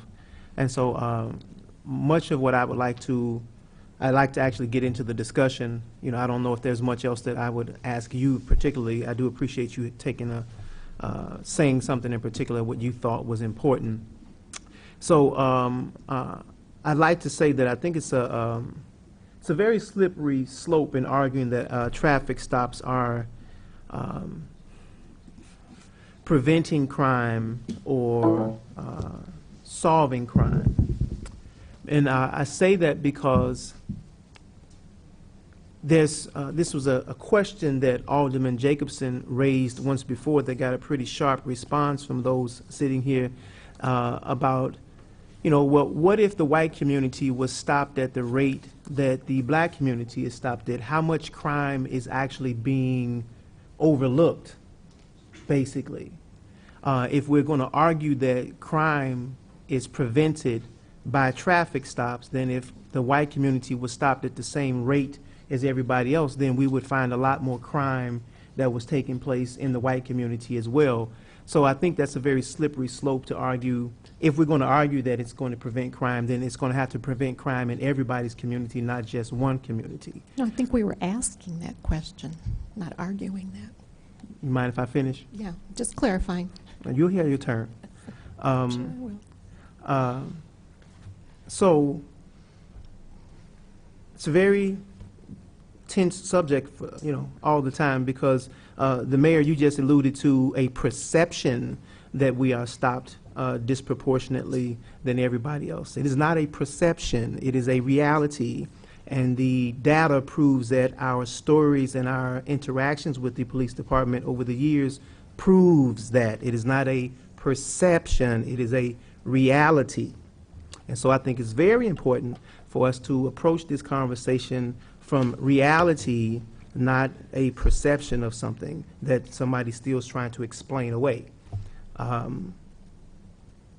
Whether or not African Americans live in Urbana or just drive through Urbana, The fact is that the data shows, the stories show that African Americans are stopped more than anybody else. I think we can just put that to bed and start dealing with the how to resolve that. But let's stop trying to explain away why black folks get stopped more than anybody else, all right? Or saying that it doesn't exist. It does. I do think it's a very important piece to understand the rights and responsibilities, because many people feel that they have to give up their rights when stopped by the police. And even though, because the police are trying to achieve a particular objective, there are many situations that either I was in personally or other people have come to talk to me about, and they felt like they had to give up what they thought was their rights. Maybe they didn't know if it was their right or not, or they actually did have to surrender their rights for the police to do their job. So I do think that's a very important point. I have been worked with CU Citizens and other different agencies to show films about what are your rights and responsibilities when stopped. Certainly I would want to promote, people having, even keeled and being respectful, all of those particular things. And I would expect that from both sides. I don't think that anyone would argue against that. So while I agree that the data is super important, it seems to me that when I talk to folks in my community, that even the data is not enough. We've done the data. We've seen the reports year after year after year, and it says that we're stopped more than anybody else, and yet we still hear perception that we're stopped disproportionately, and just instead of just accepting that we are. So I think that's a major roadblock. So while we look at the data, I think we also have to take to heart the stories, our experiences, and what we have been telling you all for years, and let's just actually do something to address it. So I look forward to working on this. I'm sure there's lots of people in the community who are saying that we want to look at this. And I want to give you all a story I just got from a young lady who called me, and she said that she had read about the marijuana piece, lowering of the fines, and she called me because she had a situation. And so she called me and said, she told me about a situation in Champaign, which we can't do anything about, but she was also stopped in Urbana. So she's leaving, she's traveling north on Goodwin. She turns right, which is going east onto Bradley. And eventually the police officer pulls her over as she's crossing Lincoln and Bradley. So she pulls over, and immediately there's a canine on the scene. And she was just stopped 3 weeks prior to that, and so she was a little apprehensive, like, what's going on? Was feeling almost harassed. And so the officers asked her to step out of the car, and they searched the vehicle again and asked her a bunch of questions. And so she finally said, what were you stopping me for? Well, your license plate light was out. Now, you see, to some people, you're like, what? Who gets stopped for that? Black people get stopped for that. Okay? Maybe somebody else does, I don't know, but we do. All the time. And it's an investigatory stop. It's used to determine whether or not I can find out if this person has some drugs or has some, guns or whatever. But it is perceived by us as pure harassment. Maybe you can swallow that and understand that that's how we feel. Do you get stopped, Mike, because your license plate light is out? Really? That's shocking to me. But maybe it happens. But it happens to us all the time. And what public safety issue is being addressed when your license plate light is out? What public safety issue is actually being addressed? No ticket given, but I'm pulled over for 15, 20 minutes or whatever, my car searched and everything, and now, yeah, you can just go on your way. That does not build relationships in the community. It does not. And these are the situations that we hear over and over again. A gentleman has come to me about a open liquor situation, the spirit of which this ordinance was never to stop someone walking in their apartment complex from one side of the apartment complex to another at 10:30 or 11 o'clock at night. But he gets pulled over, Hey, where you going? Where are the guns? What guns are you talking about? I'm walking to my girlfriend's house. Well, you got an open can of liquor. We're going to give you a $165 ticket. He's on a fixed income, Social Security, and so now he gets a $360 ticket when it's all said and done for an open liquor of beer from walking from one side of his apartment complex to the other. So I just want to say, again, that these are very real stories. They have economic impact. They have the social impact. And these are the things that are underneath the data, these very real stories. I know it's a difficult conversation. I really don't want, I'm not after anybody individually. I'm just saying this is what exists. It's painful for us. We want to see some sort of change in it. And it's going to be a difficult road. But I'm really not after anyone individually. And if it comes across like that, that's not what I'm trying to do. But I do feel compelled to share these stories and to relay this passion and this pain that we have felt for many, many years in our community. So that's it for me for now. Yes, Alex, please. I just wanted to add that sometimes I can be a little over idealistic. I think we have to bring the disparity down. We have no choice. We have to, and we will. We will, because we're going to get tired of that report coming out every single year, and pretty soon we're going to agree on a methodology, and we're going to have a monthly or quarterly report, and we're going to have to look at our blood pressure every single month. And eventually we're going to figure out what we can do as a community to bring that number down. So I think that we're a lot of smart people in this room and community members, and pretty soon we're going to try as many things as we can to bring that number down. And I'm looking forward to that partnership to do that. Also, I just want to make sure that I'm very clear as the HRO. I believe the community has a right to feel safe, all sectors of the community. And I believe the police officers also have a right to feel safe. And so I'm equally interested in both of those finding a place where they can meet in the middle and continue to bring down that disparity. And so again, I have a lot of optimism, and we'll figure out our plays, and we'll run them, and we'll keep doing it until we get that number down. So as long as we're employed here, we'll be dealing with that stat. Mayor Pressing. Well, yes, I understand what you're saying, Aaron, and I don't want someone to be pulled over for absolutely no reason. But I think one of the things that the study showed is that a major reason that the police are in an area is because they were called there. And so I think we don't want to pick on people, obviously, but we also want to make sure that everybody is protected by the police. The police go into a neighborhood because they've been called.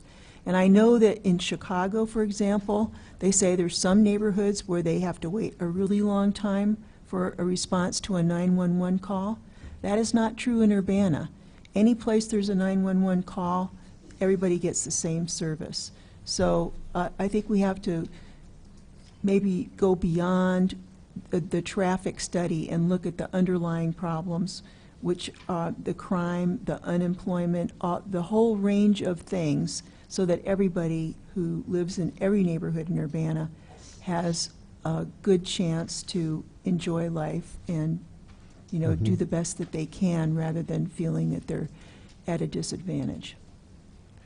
Aaron. Over-policing a particular area, or saying that it's just solely based upon the number of the disparity, because I believe, Mayor, what I'm hearing you say is that you're explaining away the disparity by the calls for service in a particular area. But what we repeatedly see is that, it's one thing if there was an issue, and because, 3 or 4 squad cars had to show up on over by King School or somewhere, because there was an incident, and then standing around there's a whole bunch of people, and those people get caught up into some sort of policing tactic because they are in the vicinity, right? But when you're describing individuals who are just simply going about their way, like this young lady was to go visit her mother and get a plate of food, there was no description. This car didn't fit any description. There was no crime being committed that this car was involved in. It was nothing like that. This was a pure investigatory stop for whatever reason that turned up nothing and then left a bad taste in someone's mouth. This was not a call for service, and it ended up being something else. So even when you raise those particular concerns, we hear that over and over again. You know, it still results in a particular segment of the community being over-policed or having a money sucked out of their community disproportionately than other people. So again, another attempt to explain away what's taking place, and it doesn't resolve the issue. Okay, sure. I'm going to recognize Eric. Okay. So I think that Paul Tesla, who did the statistics for our study, actually did a substantially better and more comprehensive job than the person from Northwestern. So I would refer to Paul's statistics preferably. And he was very, very careful. I think we all realize that that unfortunately the areas in which there's a high black population are also high crime areas. There are more calls for service. They're going to be more heavily policed. And the heavy policing in high crime areas is essential for public safety. It's called hotspot policing, and it works. Now, I tried really hard to look at all of the research literature on whether investigatory traffic stops as a component of hotspot policing themselves were effective crime reduction tools. I could not find any evidence to that effect. There are other ways that the policing works. Paul looked very, very hard at whether, after you tried to account for everything, there was still a residual bias in Urbana stops. And the answer was, yes, there is. Now, I don't think that it's saying somebody is a bad person who grew up and lives in this society that they retain instinctive implicit bias. I'll tell a story on myself. Aaron will appreciate this story, I think. So there was a gathering in your ward, Aaron, around this house that people wanted to get rezoned. And you know that I love my Miata. And it was in the summer, and the top was down, and I was going to come over there, and I had this thought. I caught myself thinking, oh, maybe I ought to put the top up. Maybe I shouldn't park in that neighborhood with the top down, with the car open. Then I caught myself, and I said, where, Eric, where are you coming from? But that was my instinctive, I had an instinctive thought like that. And it's something I think that everybody has to, who has grown up, lives in this society, has, been to some extent infected with the pervasive racism, you just have to, you have to fight it.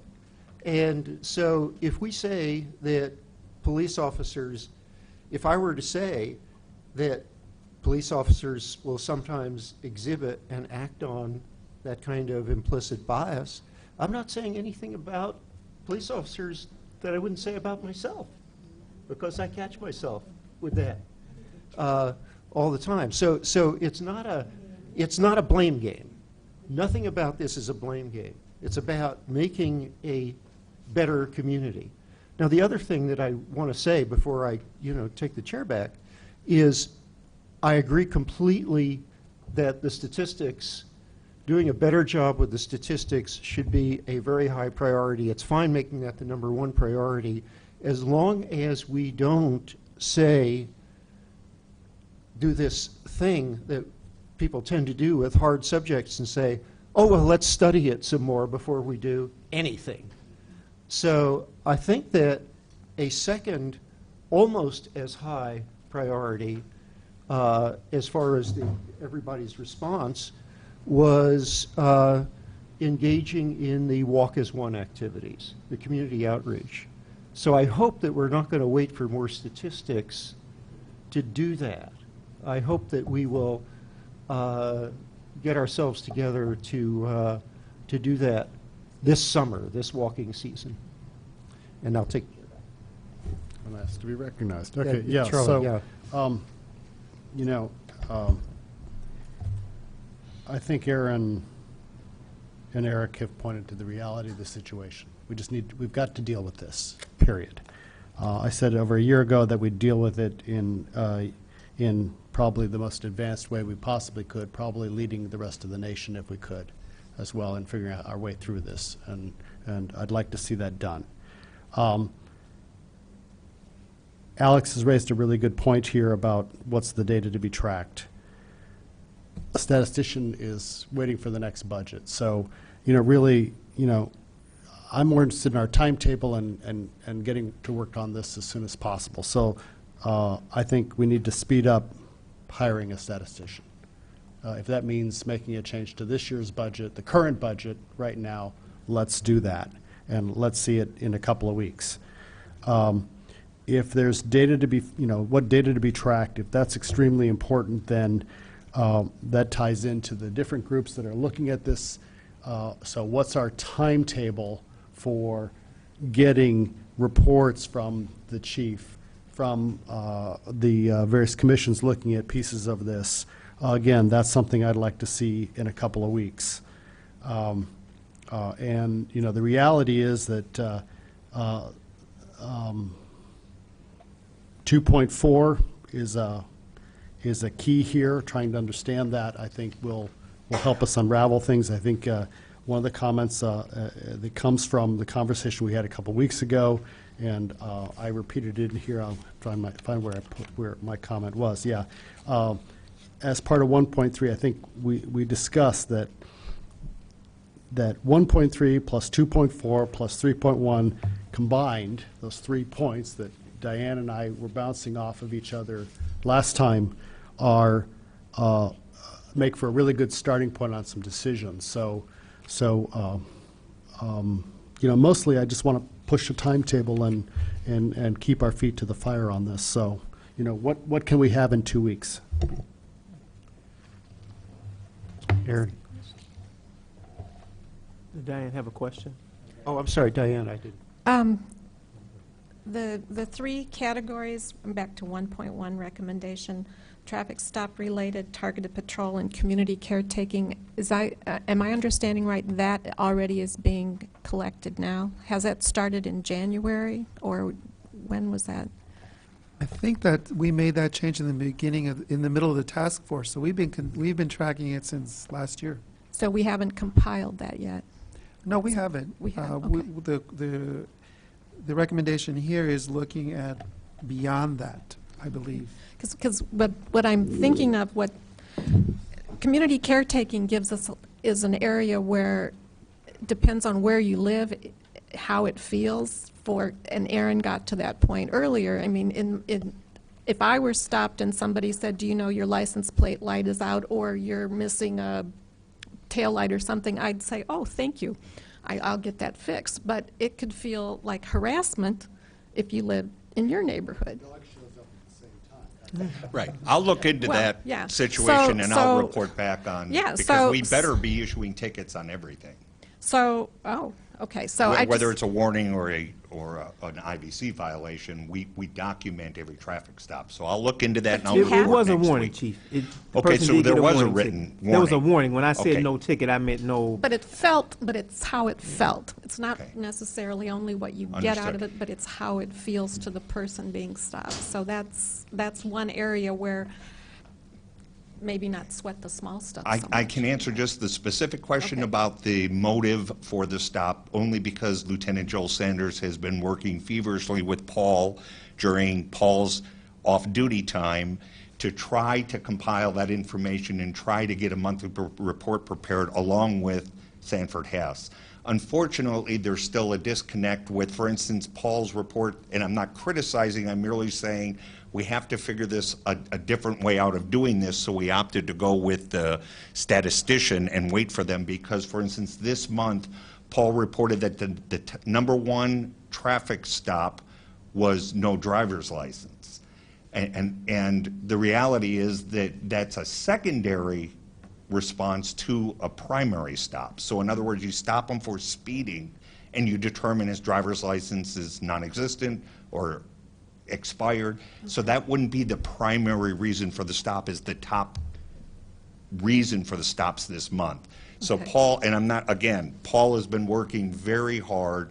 We just got to get a better opportunity to sit down with the folks that are able to truly analyze the data and be able to steer the ship from there. Okay, Bill, let me ask Bill because he hasn't spoken yet. Are there stop cards or written? Has there been something changed in the written form that they fill out when they There make a is. stop? Yes. So it's not all done on the computer screen. There's actually a hard copy record. Correct. It's Okay. a hard copy record on the back of each track. All of the data is collected in addition to that, and I can't say with absolute certainty, but I believe it was September or October that we started collecting the motive for this stop, while the IDOT committee was still prior to their final report. Okay. So yes, we are collecting that. Have you sent us a copy of that? I don't remember seeing it yet. Have you? Could we see a copy of how actually, it's being collected? It's in the report. It's in an appendix to the report, and I'll email you all tomorrow the page number.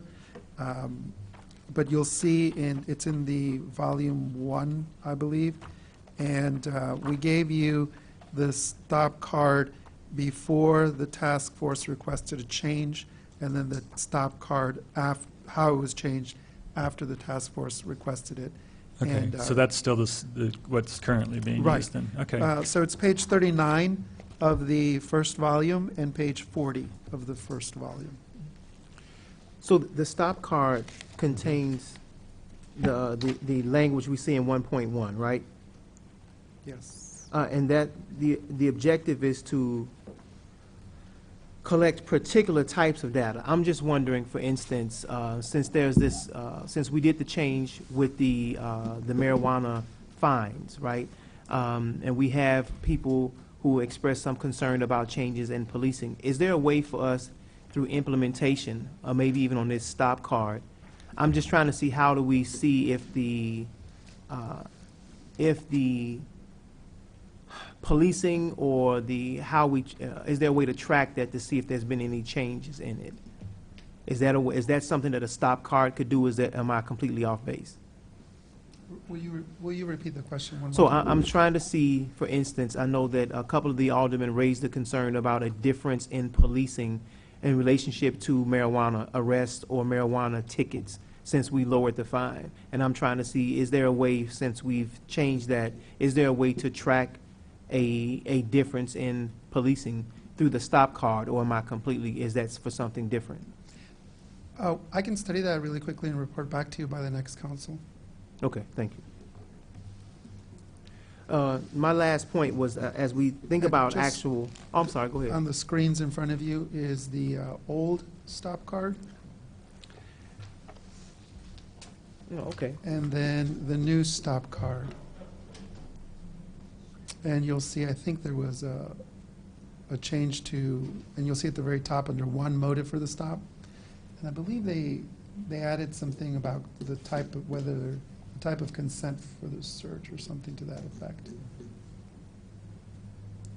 I'll research that also and put it in the email to you. Okay. And I'll upload So it. there would have been a stop card for even the situation that I described? It's for all situations? Absolutely. Okay, all right. So, Eric, I just had a couple of points. As we talked about the stop card, we talked about the license plate lights and things like that. One of the things I have looked at as a possible solution as we talk about this is, and again, I put something out like this out to spark the conversation. Let's see where it goes. But to address these deeply entrenched problems that we're talking about, first, police leaders should promote the professional norm of not stopping drivers or pedestrians except when justified by clear evidence of criminal behavior. A new norm of avoiding car and pedestrian stops should become a core part of shared professional knowledge within policing. Officers must have more than a pretextual reason for the vast majority of their stops. I'm just looking at some points that I found in the book Pulled Over. I've been checking it out and just trying to see what are some proposals that can be made to address some of the concerns, right? And maybe some things do work, maybe some don't. But how do we, have this conversation and come up with something that's possible? The second thing, to enforce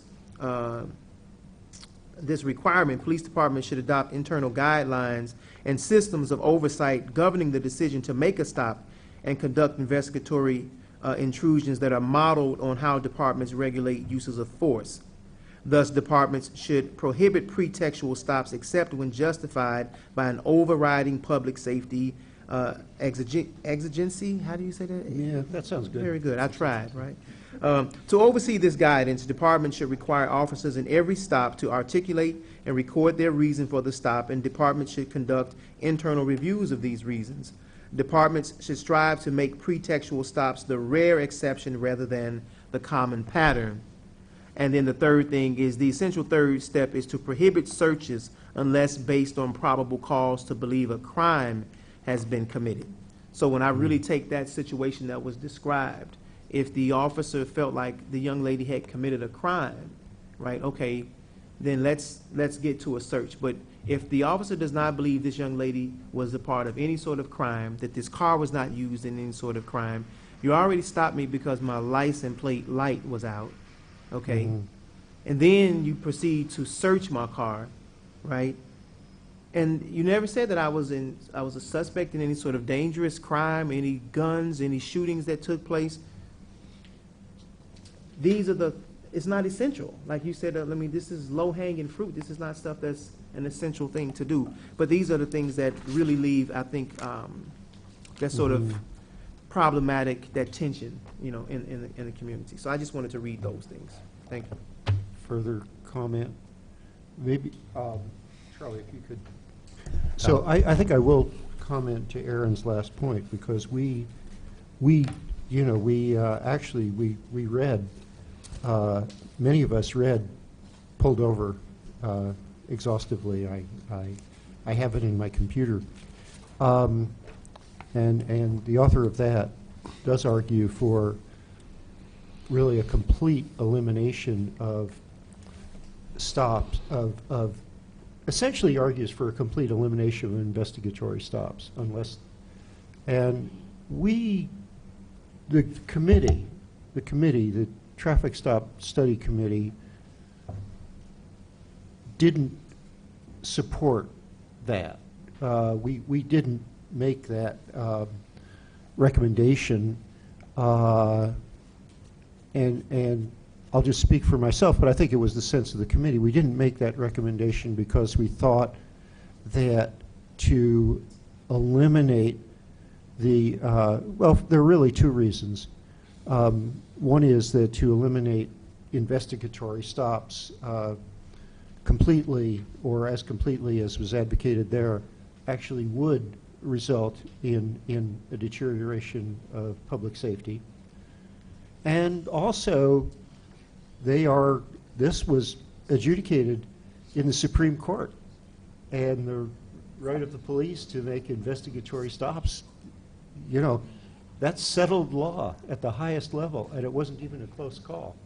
So we didn't go there, and if we did go there, I think we'd be the only community in the United States. But I'm sympathetic to the arguments that you're making, Aaron, but I can't support that conclusion.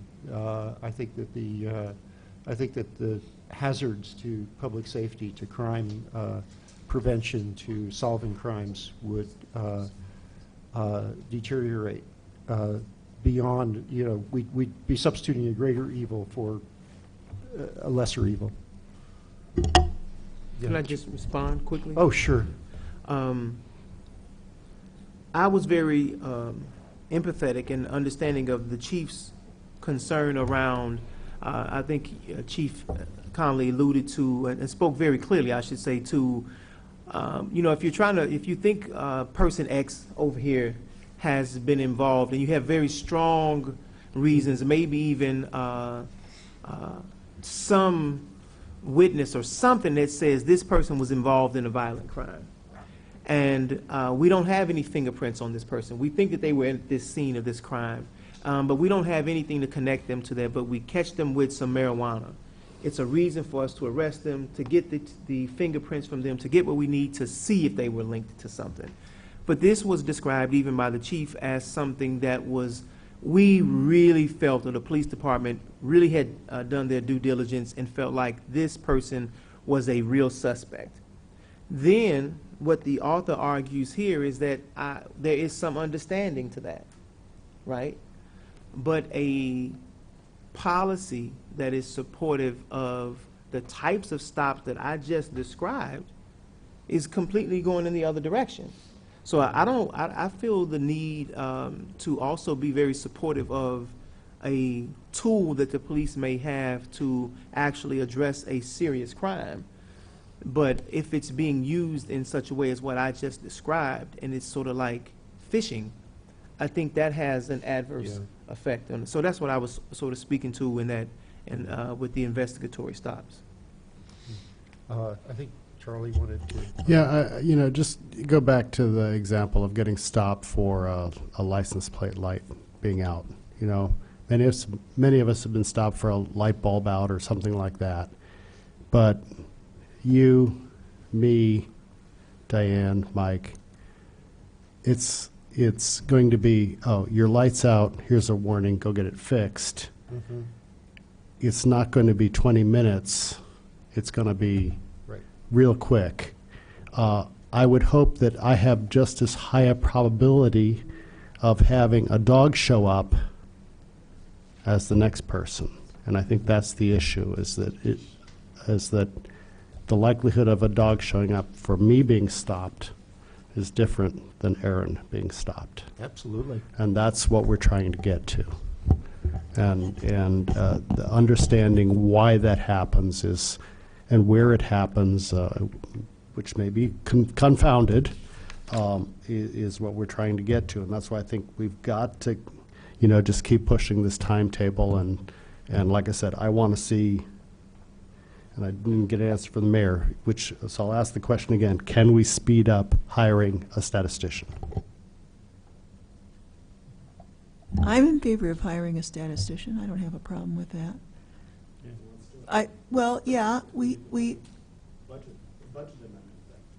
Well, sure.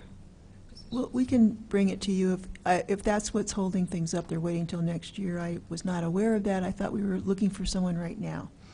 But I think that we have to understand what are effective tools and what are ineffective tools. And certainly when I get stopped, I don't feel that I'm being picked on, but I can understand why Aaron would think that. But I think we want good measurement. We want to treat everybody fairly. We only want to use effective policing tools, and we don't want to do anything that is going to undermine the trust in the community. We have to rebuild the trust in the community, and we have to involve the community in understanding what are good policing methods and get rid of the ones that aren't good policing methods. Okay.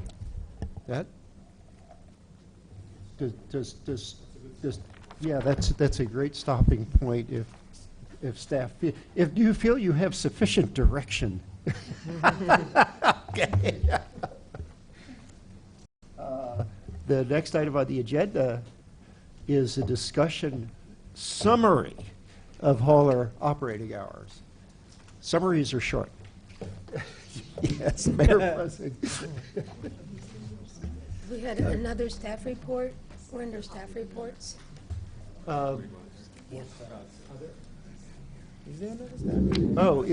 don't have another staff report on the agenda, but we can. Well, it's a place where staff reports are supposed to happen.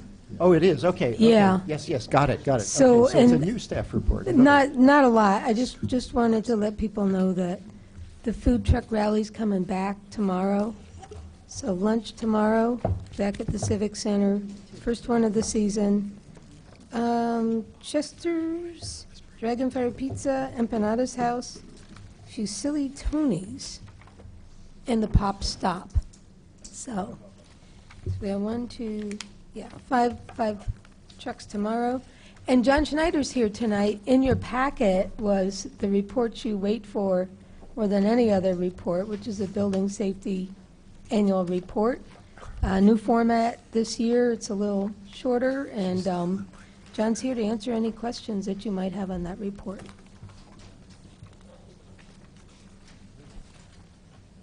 I've got it. Mr. Roberts. Can I ask about a different thing that's coming up, maybe from CD? Not the report that you're asking about. But there is something that is on my mind, and I wonder if you could include that in your input to council. Will there be a dedicated day for trash hauling disposal of personal items in the neighborhoods at the two locations, King School and the Dart Company, this spring, or will it be postponed to the fall? No, we'll have one in the spring, and it is May 21st. May 21st. So you Okay. should be getting your card soon. Thank you very much. I was hoping that we wouldn't miss one this year. Thank you.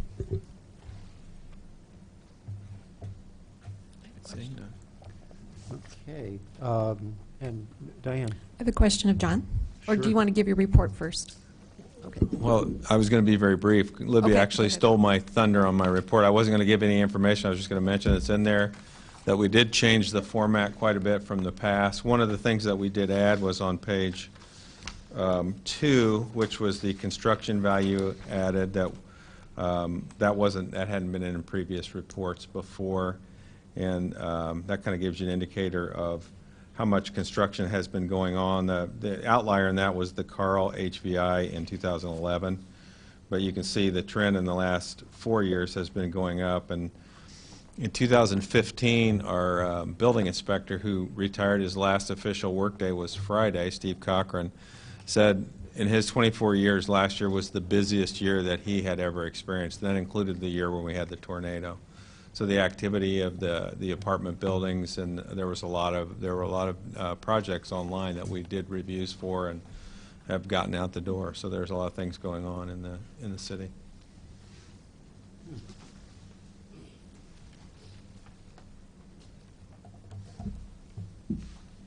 So I can take your question if you have a question.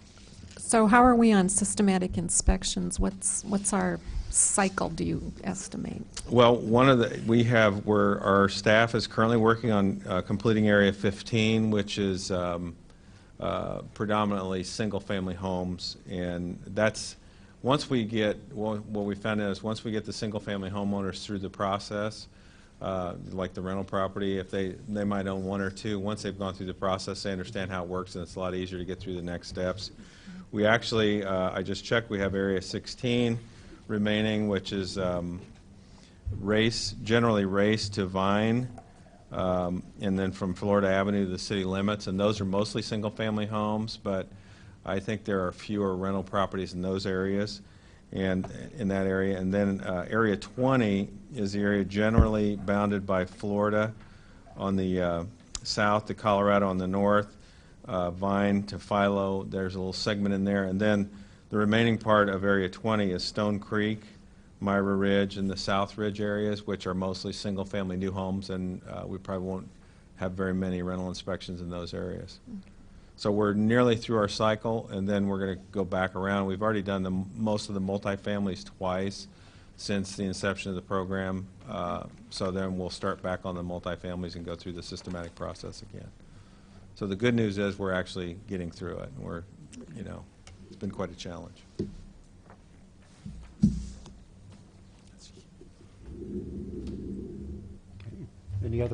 Any other questions or comments for John? Okay. Yes, Bill. Do you know how many vacant properties there are currently? Is that something we track on a regular basis? We have a list of vacant properties that are registered. I can't tell. I can get that information to you.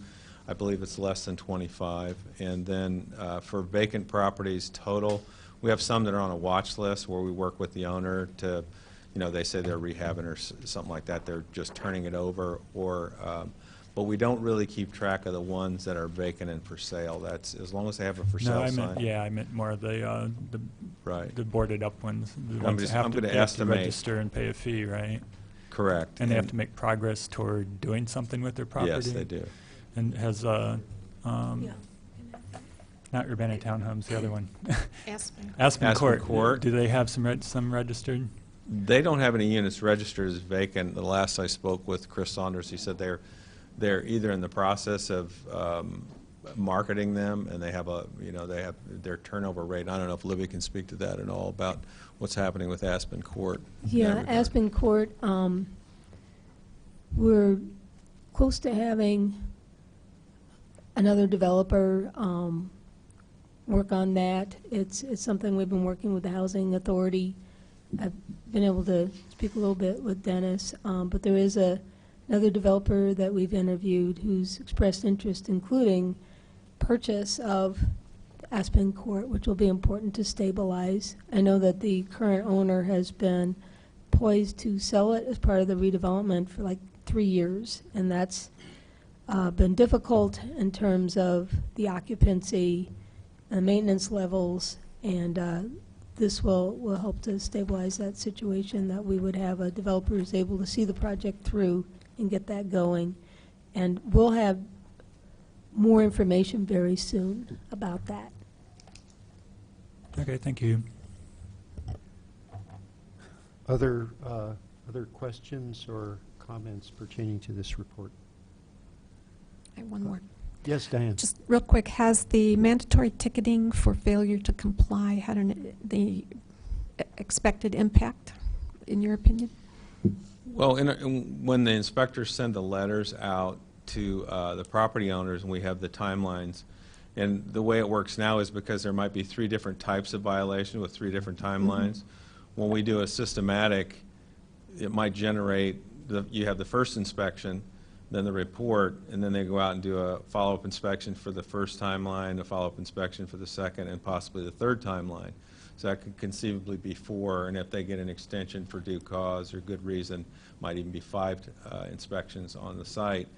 But what we found is when we indicate in the letter that the inspector is required or basically shall issue a failure to comply if they don't comply with these timelines, I think it's improved compliance quite a bit, quite frankly. Good. Okay.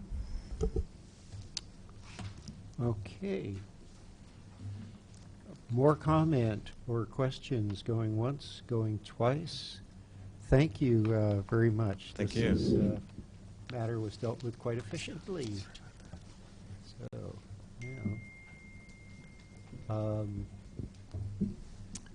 So, now we are at item 7, discussion summary, hauler operation hours. And Scott, what did we say? Sure, I'll make an attempt at summarizing. At 6 p.m. we had a special meeting that was a continuation of council's discussion on licensed hauler operating hours that started at a meeting in January. And what we discussed today was a pared down, more narrow licensed hauler operating hours zone, focusing on the areas where we received the most complaints. Some of the comments that were received were there seemed to be some interest in such a zone, or at least discussing such a zone. But there were some comments to modify it with exceptions for extreme weather, exceptions for campus move in, move out, and exceptions for holidays, and a recommendation to consider the physical characteristics of the neighborhood when drawing the precise lines of such a zone. And I guess that's a fair summary. Yeah. Yeah, just to get a perspective, I think, like I said, I think map 2 is the starting point for me, and I did I did some quick filtering and tried a couple of different combinations of things, and I think I got down to about 150 over 15 years, about 10 complaints a year is what I'm getting, and that's across the West Urbana neighborhood. So 3.5 neighborhoods worth of area there. That seems to that corresponds more to the kind of thing that I'm used to. Like I said, every spring is when those complaints come in. What I do need to do is go through and pull out the ones that are related to Leal School, because I know that's a piece, that is an adjustment that would be appropriate here to make. So I'll try to do that, and I don't know if that's one set of complaints that could be added on there. I've made, I personally have made complaints. I've had neighbors make complaints to me that are not on here. I know it's a problem that exists. It may not be a nuisance to a majority of people, but some of us are more sensitive, and some of my constituents are more sensitive to noise than others.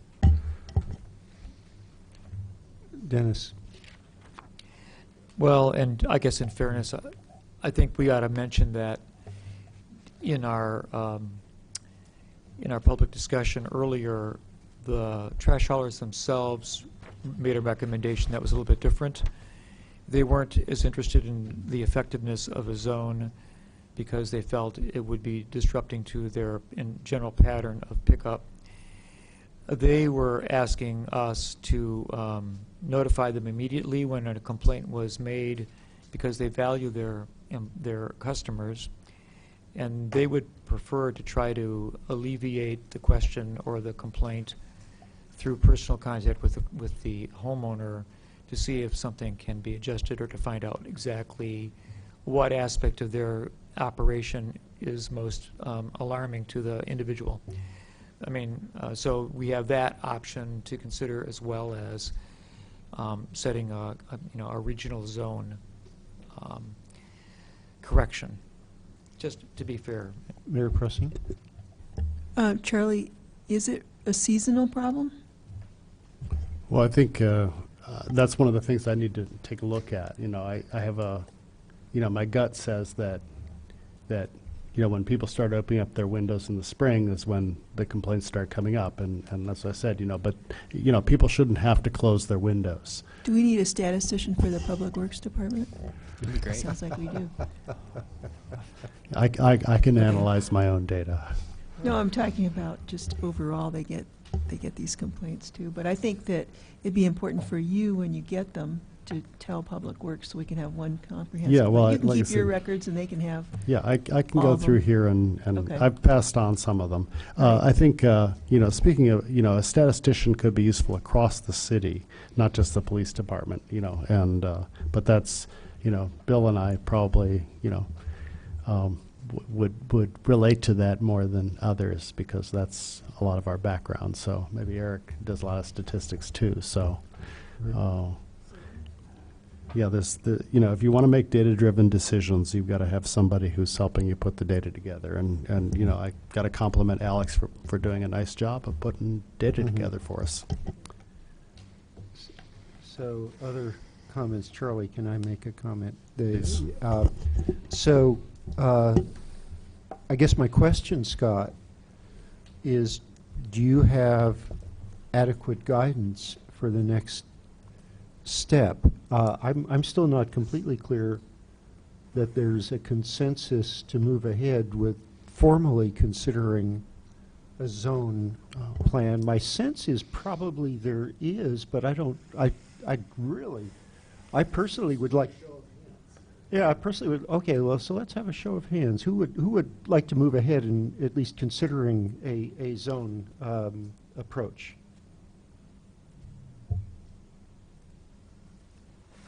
Okay, we've got. Well, I'm not a council member. Yeah, so we've got. So on council, it's 3 and 4. So I think the zone is dead, Charlie, at this point. Okay, well, or at least dormant for this time. well, then there's always the 6 a.m., the original proposal was 6 a.m. for residential neighborhoods as defined by the Public Works Department. Is there interest in that? Yeah, Diane. Okay, let's talk data. What I have been asking is, who are the complaints, what companies are involved, and how many times has the customer called the company to complain directly? It's those two companies that start work before 6 a.m. in the morning. Then we should deal with those two companies directly, instead of Set it at 6 a.m. and you deal with it. Citywide? Start after 6 a.m. It doesn't matter to them. Citywide. Yeah.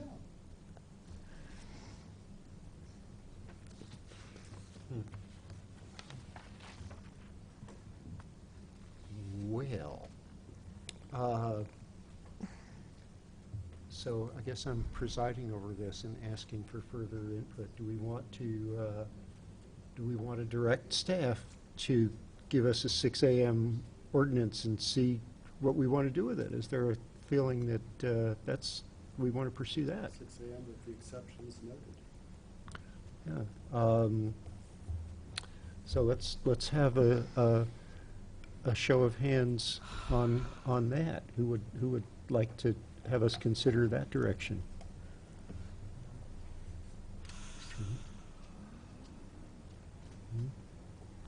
So that doesn't pass. So I guess we're. Well, I've been fighting this for 15 years, so I've only got one more year to go of it. I'm sure you won't give up, Charlie. I will in a year. Okay. Thank you. Okay, thanks. Okay, and now we move to another easy topic, drug paraphernalia. Oh, I'm sorry. There's a. Oh, and we do have a public input was requested at the time of this, and that's Mr. Darrell Cruz.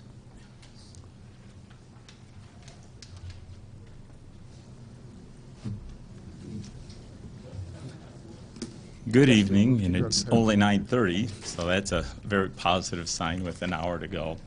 I didn't know for sure at what point in the agenda to address the items I wish to speak to because they were more applicable earlier to the issue regarding the traffic stop recommendations. And so I guess I would like to comment a little bit about the discussion that the City Council had in regards to that particular item and offer some points that maybe you can consider at a future meeting. I'd like to begin by saying that I really have been interested in following the CU Fresh Start initiative that is being promoted within the community to address gun violence. And as I've watched those presentations and looked at the rationale and reasons for why that is taking place, it's obvious that the police department and the community and the city councils are interested in first and foremost public safety. And what I find most striking about this particular initiative is the fact that the police department, Chief Cobb and Chief Connolly, have both said they are frustrated with the issue of gun violence and that what they have done in the past is not working and we need to try something different. And so they're behind this initiative. And I know one of the comments that was made by the chief was that we have used the tactic of casting a net in trying to address gun violence. And we have found that obviously it's not resulting in the outcomes we would like. And we would like to use a sword and be more direct and pointed in terms of our strategy and tactic at reducing crime and gun violence. Although the analogy is not perfect, there are some very interesting principles that apply to what the communities are doing with gun violence and racial disparities in traffic stops. And let me give you a little bit of a context. And I think some of the discussion earlier this evening is missing some very simple principles that you need to keep in mind when you discuss this issue. First of all, in the 10 years in the data that you've had on traffic stops for Urbana, there were 36,252 traffic stops. 19,545 were Caucasian, or 54%. 12,130, or 33%, were African Americans. I think we've come to the point to realize that 33% represents a statistical disparity that does not represent the driving population of Urbana. That's the issue. The question is then, why does that disparity exist? What's happening for it to occur? I would suggest to you that when we look at traffic stops, that when you think about that disparity, you are estimating roughly 1,200 traffic stops a year that are occurring within the African American community. If that disparity did not exist, there would likely be 400 to 600 fewer traffic stops occurring. So why in the world, or what's the impact, or what's happening there? And if our foremost goal and purpose as a city council is, and a police department is, to attempt to reduce crime and make our community safe, we have an obligation to ask a very fundamental question.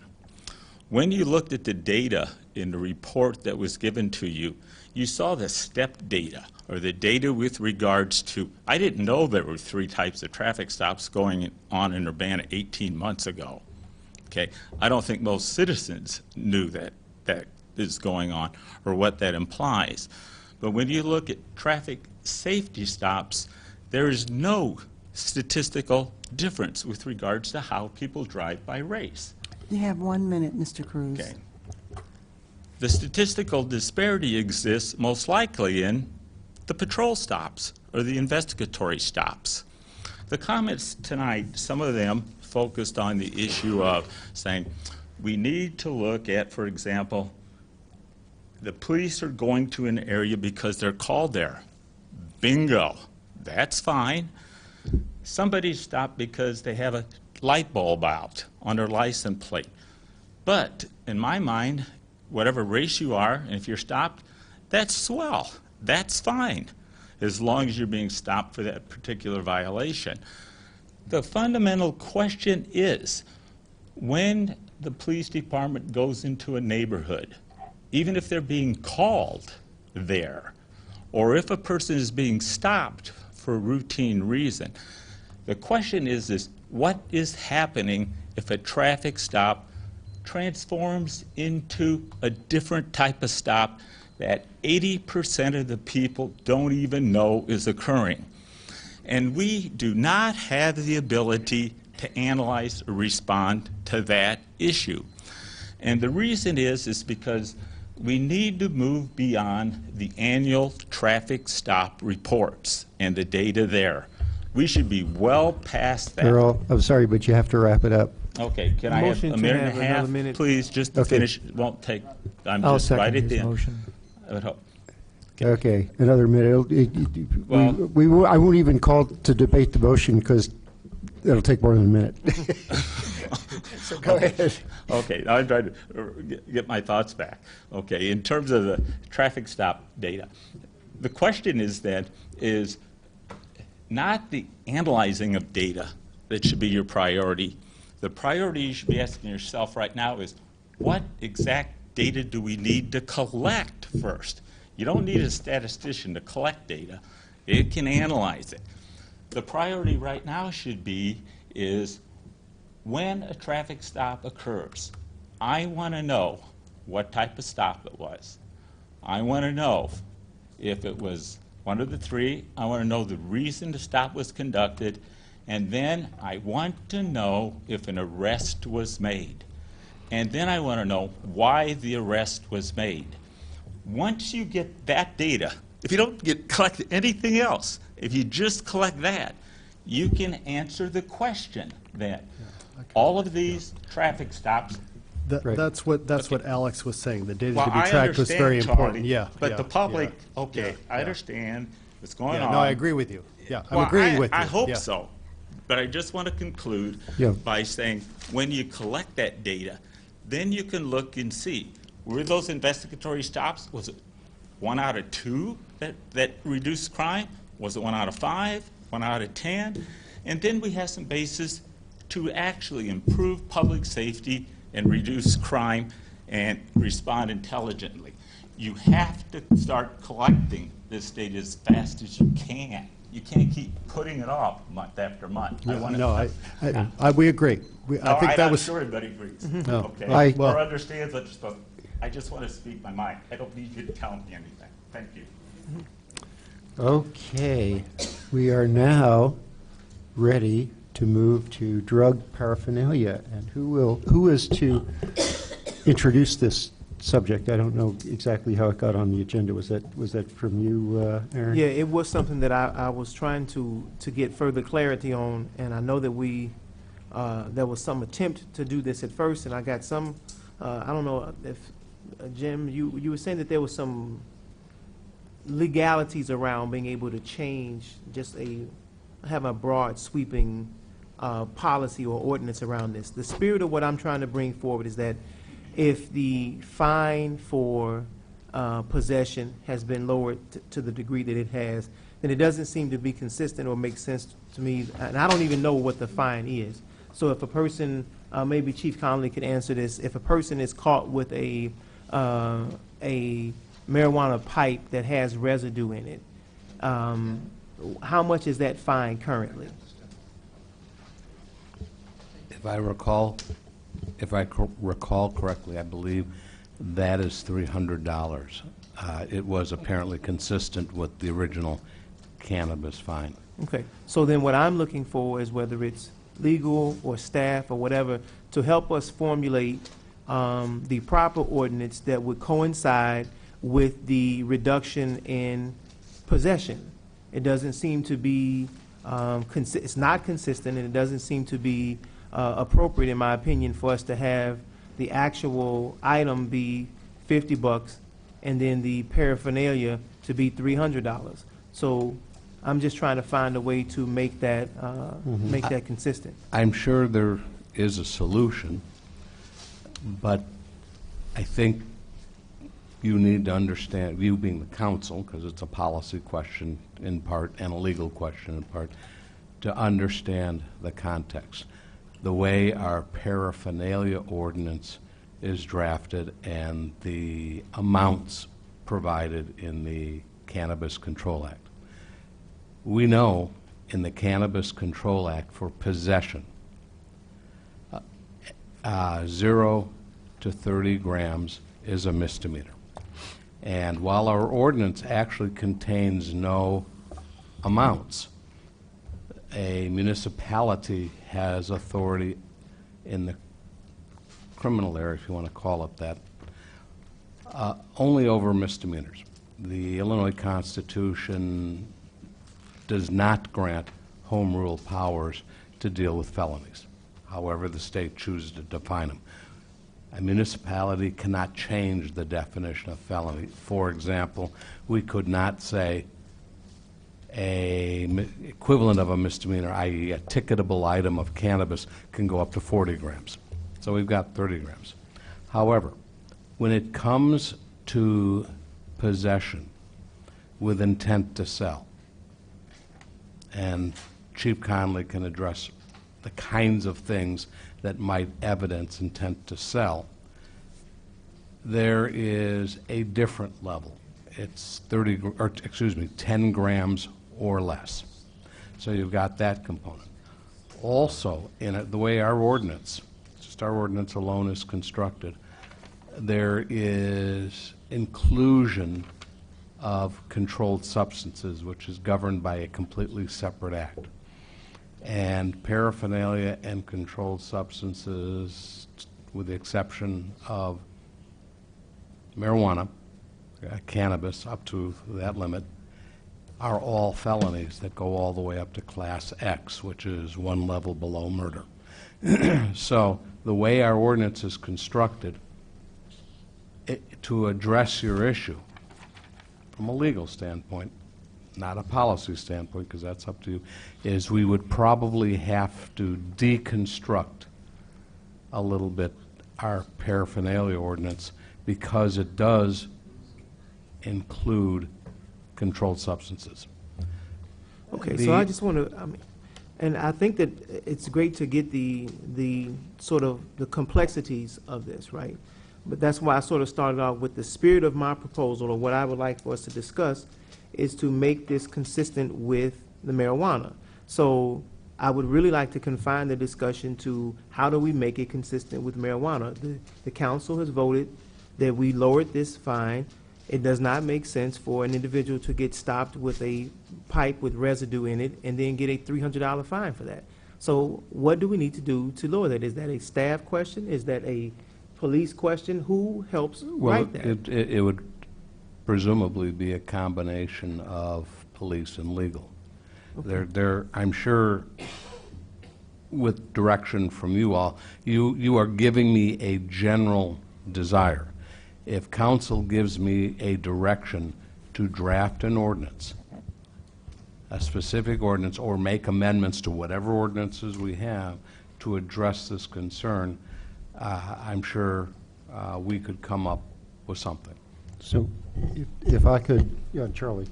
Yeah, well, I think basically another way of saying what Aaron's saying is, can you tease it out? Can you tease out the specific situations where that accessory paraphernalia is literally just related to that 30 grams or less? And if you can, then that's what I would like. To a major degree, it could be done but the problem is you have to understand is, this is a pen, but in the presence of some other substance, it becomes drug paraphernalia. Right. Yeah. And you just can't make a list of, and the state statute attempts to do it, but then they've got a big fat old catch-all of anything that's connected with the use of cannabis and all. So the starting point would have to be for the possessor's personal consumption. Yeah. Okay. Yeah. But I would have to work with, because there are all kinds of situations. This could be for consuming a gram of cannabis, misdemeanor. It could be for consuming crack cocaine or some other, regular cocaine. And it's paraphernalia either way. Dennis. And you're talking about personal consumption. So if there is that issue and there happen to be two people, in the car, say, where this item is found, how does the officer determine that it's personal and not shared? I mean, there are issues about that as well, are there not? To determine whether it's personal use? I think you'd have to ask Chief Connolly that question, how they address two people with one marijuana or cannabis pipe. The law doesn't specifically address that kind of a situation. Let's just get. I'll recognize you, and then let's send. So it seems to me the simplest thing to do, if you could do it. I mean, I think we really are spiraling into the twilight zone when we try to distinguish between multiple use, between the kind of use but there certainly are a number of things that are most commonly associated with marijuana, paraphernalia most commonly associated with marijuana. Would it be possible to delineate those things? And I don't even know what they are. I'm a paraphernalia virgin, but I've heard some of the names, but I wouldn't know them if I saw them. But if we could delineate those in an ordinance and say there's a reduced fine for possession of those, and then everything else would be as it was, would that sort of satisfy what you're trying to do, Aaron? I believe that it would be clear in a police interaction that if the police were stopping someone or ticketing someone for marijuana, the paraphernalia, the device that was used to consume it, if they had it on their person, would be clearly associated with marijuana. So I mean, that is the spirit of it. So let's just write it in a way that that's the spirit of it, and then let's debate it when we get something to look at. That's okay. Bill? Yeah, I agree with that. I think there ought to be a way to keep it simple. I think there were 4 paraphernalia tickets last year, and I don't know if any of those were marijuana or if they were all other things. I don't think we need to, spend a whole lot of time on this, but if there's a simple way to say paraphernalia used for marijuana can be fined at $50, same as the cannabis, then I think we could do that. And it's still going to be up to the officer whether he charges it as a marijuana paraphernalia, some other paraphernalia, or a state charge of paraphernalia. He'll still have, or he or she will still have that option, I think, to charge it. So we would preserve the tool of them being able to charge at a lower level for marijuana paraphernalia, if we could just do it simply. That would be my direction. I'm going to, it looks to me as though you have a mandate to construct such an ordinance. I see 5 heads nodding, 6, 7, yep, Right. okay. Okay, good, wow. Yeah, I was just going to say, speaking of Twilight Zone, I'm about 15 minutes from entering the Twilight Zone. So after being here for almost 4 hours, Well, that's right, especially since you're going to be awakened at 4 p.m. by the garbage hauler. 4 a.m., I bet, yeah. Tomorrow's Tuesday. I get Tuesday off. It's Wednesday. Okay, so let's moving right along. Yes, so now, resolution number 2016-04-24R, resolution approving the City of Urbana and Champaign-Urbana County Home Consortium Annual Action Plan, Community Development. Thank you.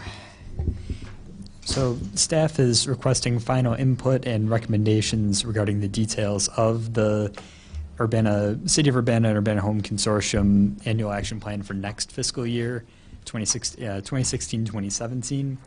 The annual action plan must be submitted to HUD by May 15th in order to ensure that we receive timely allocations of Community Development Block Grant, CDBG funds, and home funds. The allocations that we're expecting for next year are for home $637,000, $772, and for CDBG $364,676. And between the two funds, it equates to about a 2 to 3% reduction relative to the allocation amounts from last year. The annual action plan itself includes the uses for each of those fund items and also budgets spelled out for CDBG and home, and those budgets are located on page 3 of the memo and on the last page of the annual action plan. Meetings were also held throughout the city in January to gather public input for the plan, and minutes are included in the packet. I don't intend to go through each of the line items on the budget, but if you do have any questions, I'm sure Kelly or I would be happy to provide any clarification about that. The items are substantially the same as the last annual action plan and in the past. The Committee of the Whole can recommend the City Council approve this plan, approve with suggested changes, or not make a recommendation for approval.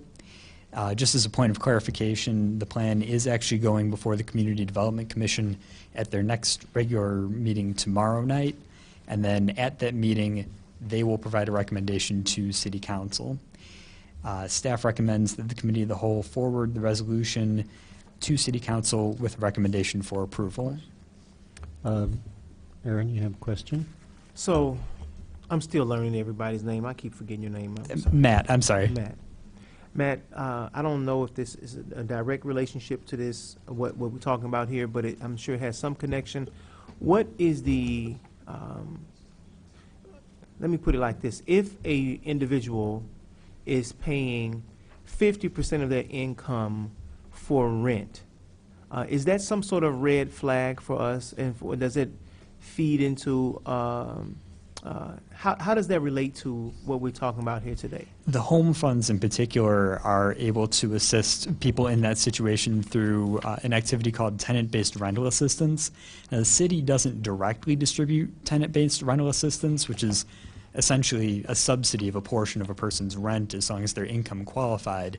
But the county, the Champaign County Regional Planning Commission, Community Elements, and Courage Connection do offer that. And if we became aware of someone in that situation, we would likely refer them to one of those agencies that we fund through, in part, through the City of Urbana home funds, and then we would provide it through those agencies as part of tenant-based rental assistance. Okay. So for instance, the Habitat for Humanities, the homes that are being built for that, are the tenants above that 50%? How does that work? I think they generally serve 30 to 50%. Yes, Habitat for Humanity, yeah, their income criteria are generally more along the moderate income, as far as I'm aware, simply because the applicants need to have the resources to be able to sustain home ownership. Right. And that typically requires a little bit of a higher percentage of median income. And 50% of your rent or your mortgage is a red flag saying that that's not a good balance. Absolutely, yes. I believe HUD has the cutoff actually at 30%. That's where someone becomes housing cost burdened. But I was just referring to the percentage of the median income as different from how much of a percentage of your total income you're paying for housing costs. That's 30% of that and higher is certainly, like as you mentioned, a red flag. Okay. So what we have in front of us tonight, you're telling me that we don't directly assist individuals who find themselves in that situation, but we help fund other entities that do. That is correct. Okay. I'm just overall, council members, my concern is that as we think, I would just like for us to think about as we talk about community development, we talk about the wonderful project that we're going to have coming up with TWG and our discussion tomorrow and all that stuff. What does the increased rent cost, what does it do to the overall raising of the rent in the community, and how does that affect people who are low income, and how are they able to then get the support, or do they end up in this 50% scenario? So just thinking about, as we're talking about making changes in the community, developing revenue, building different, more high-end apartments and stuff like that, how does that impact the overall rent structure or rent rates in the community, and how does that affect our population of people who cannot afford that or cannot afford to have their rents go up? You know, so that's sort of my concern that I wanted to have us consider as we're talking about moving forward. That's all. Thank you, Matt. Yes, Dennis. First, thanks for putting this together, and Kelly, thanks you also. A couple of different things. I have like a lot of little post-it notes, but I think I'll just summarize some of them. First of all, I noticed that you didn't get any responses, or you didn't have any attendance at the neighborhood input sessions. In the past, I know I've attended one or two of them, and usually people from the Urbana neighborhood have gone to one of them, and this time nobody came to the neighborhood sessions. So is there something that's not working, or is the option to get responses just under the radar in neighborhoods where we would expect people to be more concerned? Do you have any comments about collecting information from the community itself? It's really hard to say why, or the cause of the low turnout at some of those neighborhood meetings. We can certainly vary our outreach strategies, try to get more individuals at those meetings, try to get more input. But as for what they exactly mean, it's hard to say.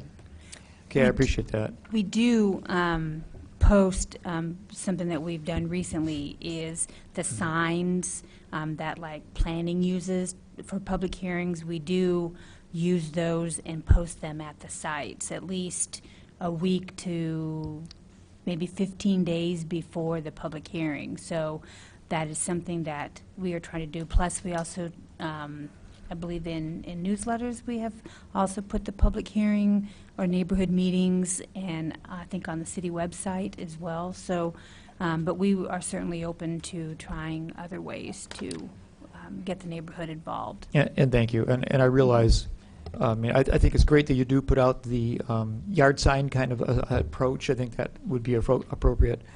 And I also am kind of aware that even to come to such a meeting to speak requires a certain amount of self-confidence that isn't always found in some of the tenants who are probably the most apt to be needing the assistance. So one ends up really wanting to have spokespersons for those communities come to the meetings. And usually, from certain neighborhoods we've had spokespersons come, but I hesitate to show up all the time because I get a chance to talk here. And so then I'm going to say a couple more things. First of all, I really appreciate all the work that's been done, concerning trying to create housing for low-income people at the telltale places we've been trying to do it for ever so long. The Kerr Avenue, the townhomes, and the Aspen Court over in the Learman neighborhood. And, I just, really appreciate also the Community Development Department supporting the Learman Garden, helping with the delivery of the compost, having the water spigot in place, and just everything that goes on with that. And that, the area has gone into a transitional area phase because many of the original occupants have been dislocated and moved away, partly because of lack of housing and the destruction of the townhomes. But, the neighborhood's changing somewhat also at this point, so we're still, everything's in transition sometimes. So that said, I wanted to ask about opportunities for building employment training. Does the CDBG grant allow funds to be used for youth employment training and education for jobs?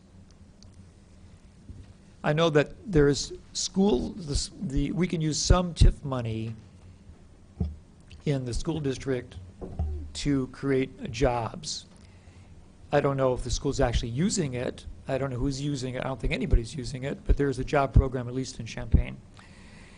And then there was something called Moving to Work, which is from the Housing Authority. Does that actually provide job placement and training? I don't know enough about that program, so I don't know if you can tell me anything about it. And the third thing about jobs, there's three things, is that when Tim Bartlett came and was addressing the park district's interaction with the grants programs, the input that we had from on the chart that was provided, and I'm trying to think of where I found that chart. That was the park district's input into the CDBG or the funding. Okay, it's on page 11 at the top. It's the agency or the group or the organization is called the Urbana Park District. And in box 4, it says the second item is what section of the plan was addressed by the consultation that they gave us, they presented to us, and they talked about non-homeless special needs. But it doesn't say anything about his comments about youth employment. And he addressed youth employment opportunities as one of the goals of the Park District, so I thought that adding that comment to the document is something that we should do. To address the third one, Right. I believe it is in the minutes. We take notes and minutes for all of our public hearings. Yeah. So it should be in there. specifically one that we had for social service agencies that work with low and moderate income and others. We had specifically for them, and so his comments should be in that document. So it's not appropriate that they would also appear in Right. this? Unfortunately, this form is like a web-based, and it's already, I mean, there's a certain amount of space you can put things in, but you can do attachments. Okay, which we will all right, so you're be- going to do that, good. Yes, we So, will. so what about CDBG funds being used for job training for young people? I believe. Yes or no? Yeah, I think, yes, as far as our consolidated plan, we do have, like, one of the goals, I think, can be for job training for youth.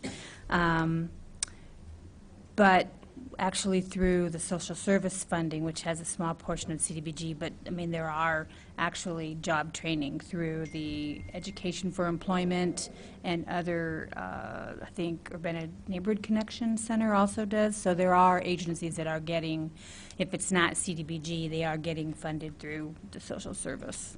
And then we don't know about the Housing Authority and their Moving to Work program and what job placement activities they I do believe they do participate in. training. They do training. They do training. Not and- just the placement of Right, those I who believe might have they been do, trained yes. somewhere.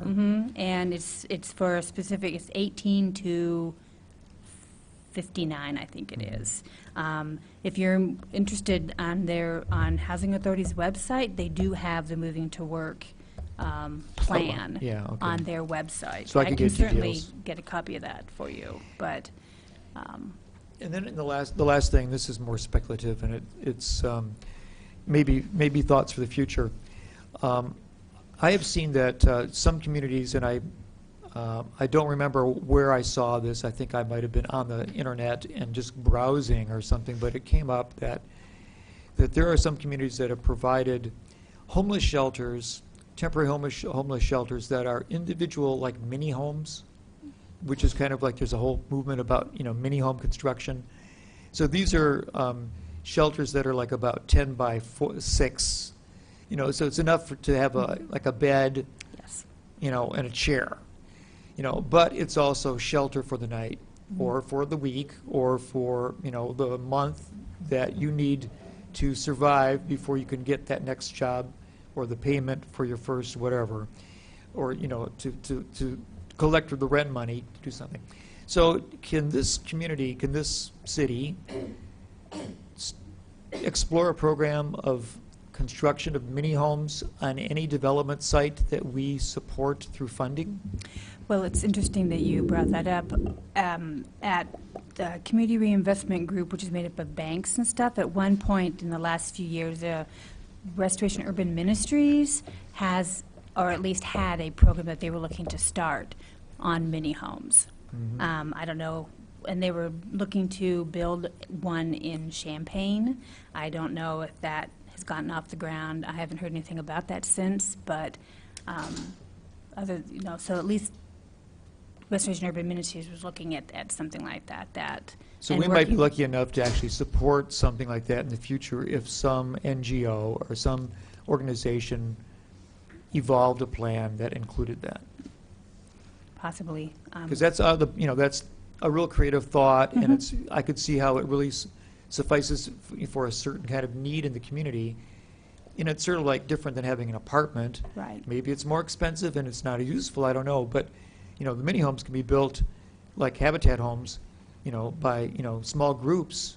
You could get 15 groups signed up, and they could all build their own mini home, and it would be a great project, great community project, and would serve a purpose. There was a group from the university working when there was a tent city some years ago in Urbana, or rather in Champaign and then Mahomet and other locations. There was a group of architecture students and other students who were designing the tiny homes as shelters, and we did meet with them and review it and did a code analysis, and you can get pretty small, but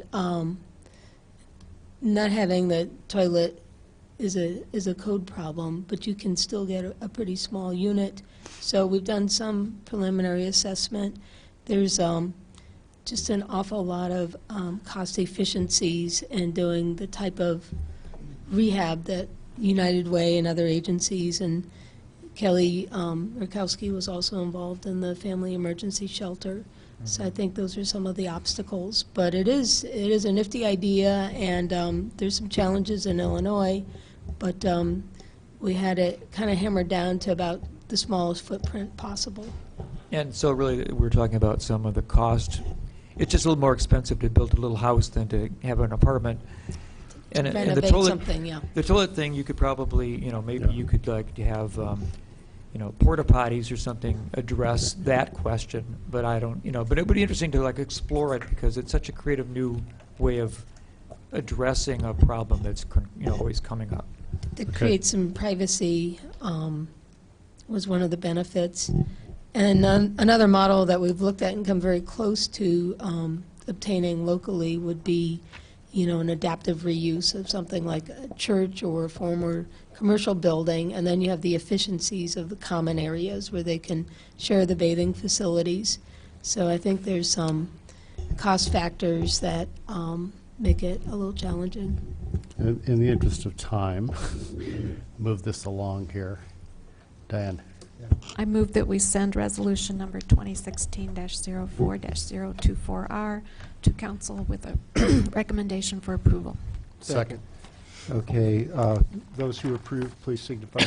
Oh, Bill, do you still have comments? I just had one quick question. On page 39, talking about planned actions, it mentions the owner-occupied whole house rehab program with the lien on the structure, and that we were going to change, one of our plans was to change the lien to 5 or 10 years instead of leaving the lien on the property. I thought that we had already done that. Can you clarify that? I thought. Yes, and we'll definitely go back through this. There's probably a few little points that we've missed, and we'll definitely make sure that those things are corrected before we great. submit. All right, thank you. Okay, further discussion. In favor of the motion, please signify by saying aye. Aye. Opposed? Okay.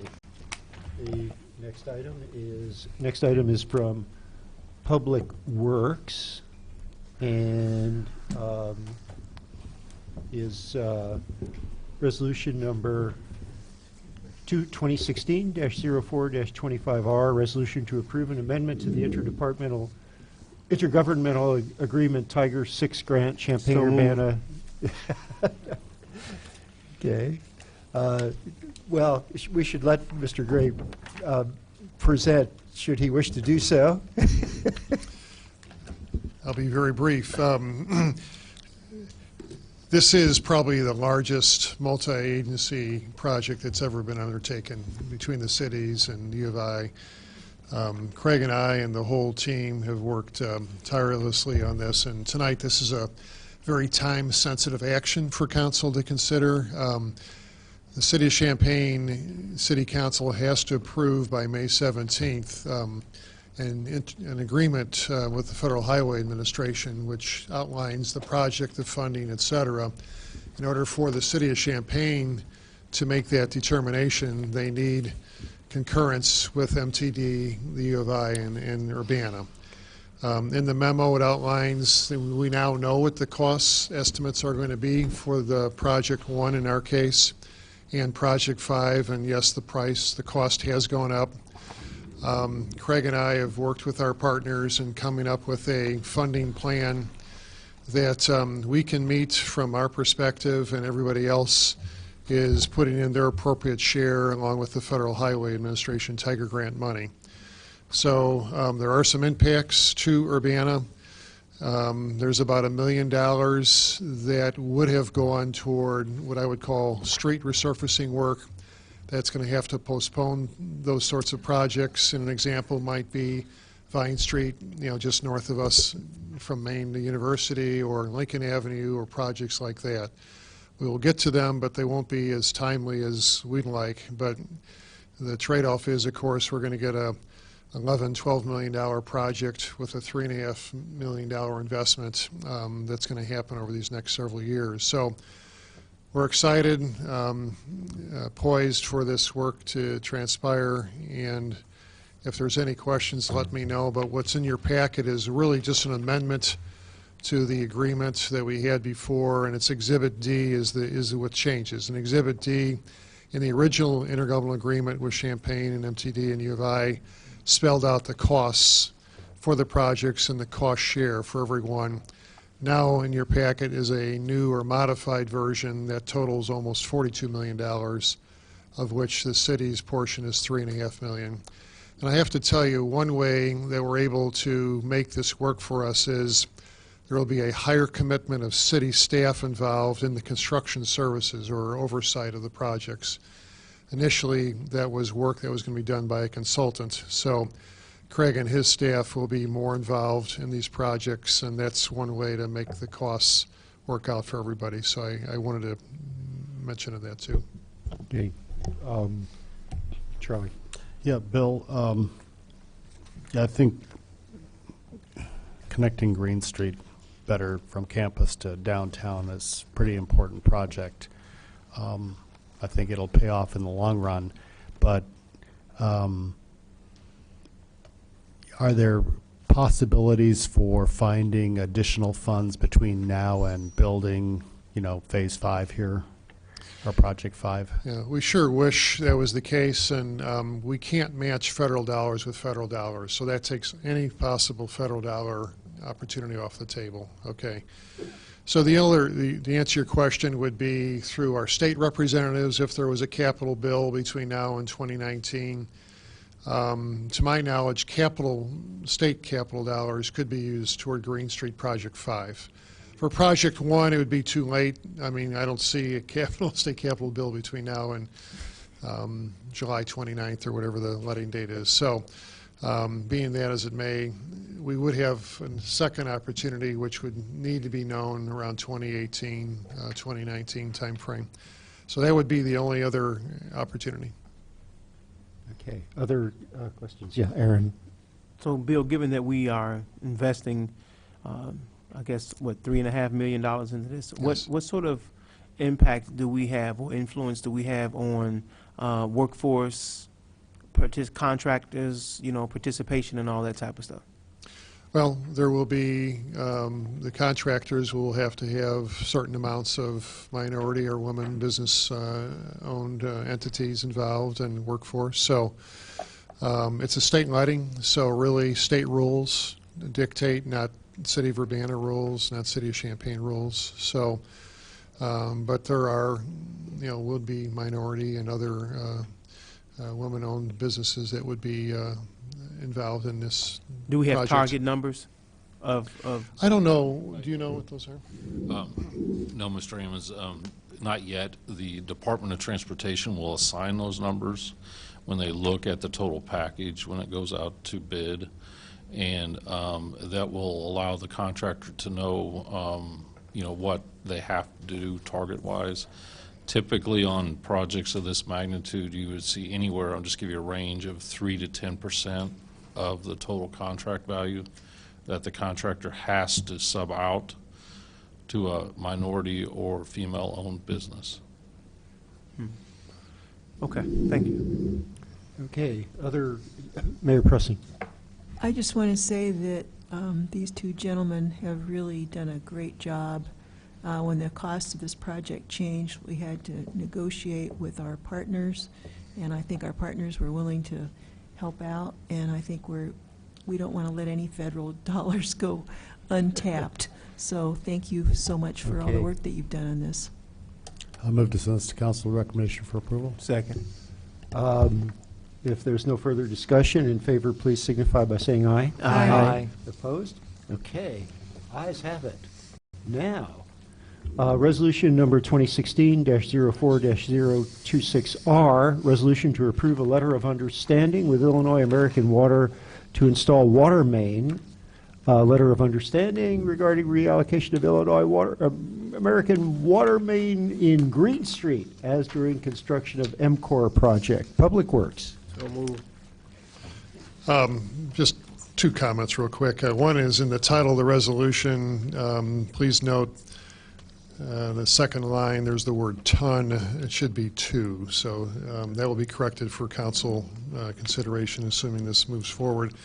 The second item is real quick, is that We're coordinating with water company desires to upgrade the main. It's good for everyone involved. This letter basically says that any and all costs associated with the water main will be at the Illinois American Water's expense, and that they will formally do their work per the franchise agreements. And this is just kind of a letter to just make sure all parties know what's going on, and also talks about how the cash or the money would flow from the Illinois American Water through the city of Champaign, even though it's on one of our projects in Urbana. Yeah, Bill. Are there any other utilities like fiber optic companies we should be talking to make sure that they install things at the same time? They're in. They're already They're in, yes. Okay, thanks. Okay. Diane. I hesitate to draw this out any longer, but how will this project impact that 72-inch stone arch that runs under Green Street? How deep down is that? Well, that's Project 5. Yeah. And this work would be pretty much surface work. So we certainly investigate any and all sewers ahead of time, and I think we've already televised those sewers. And to answer your question, there should be minimal impact, but still, the contractor always has to take due care in any work they do. In fact, there are concerns on Project 1 with some old steam tunnels that need to be extraordinarily protected to make sure that we don't damage those. So underground utilities are always a concern, but we don't see that being a roadblock, pun intended, for that project. So, all right. Okay. Further discussion. Aaron, I guess Aaron made a motion really fast. Anybody want to second it? Second. Oh, second. Okay, it's seconded. If there's no further discussion, all in favor, please signify by saying aye. Aye. Opposed? Okay, ayes have it. And one more item from Public Works, two more items from Public Works, but the first one is 2016-04-029, an ordinance amending Schedule K of Section 23-184 of the Urbana Local Traffic Code prohibiting parking during certain hours on certain streets. So this item primarily deals with the unloading of and loading of buses in front of the Circle Academy on Division Street. And it's basically an adjustment of the time frame from an 8 to 4 time period to an 8 to 3 time period, and allowing for buses to unload on the load on the east side of the street. Okay. Is this something that they requested? Yeah, I had been in contact with Mr. Hogue, who is the assistant principal, and we worked through some of these changes. We brought those to the Traffic Commission. He was present. They also, we also contacted the adjacent property owners to seek feedback. We only received one comment from a lady that represented somebody on the street, and they were amenable to the hour shift change down. Thank you.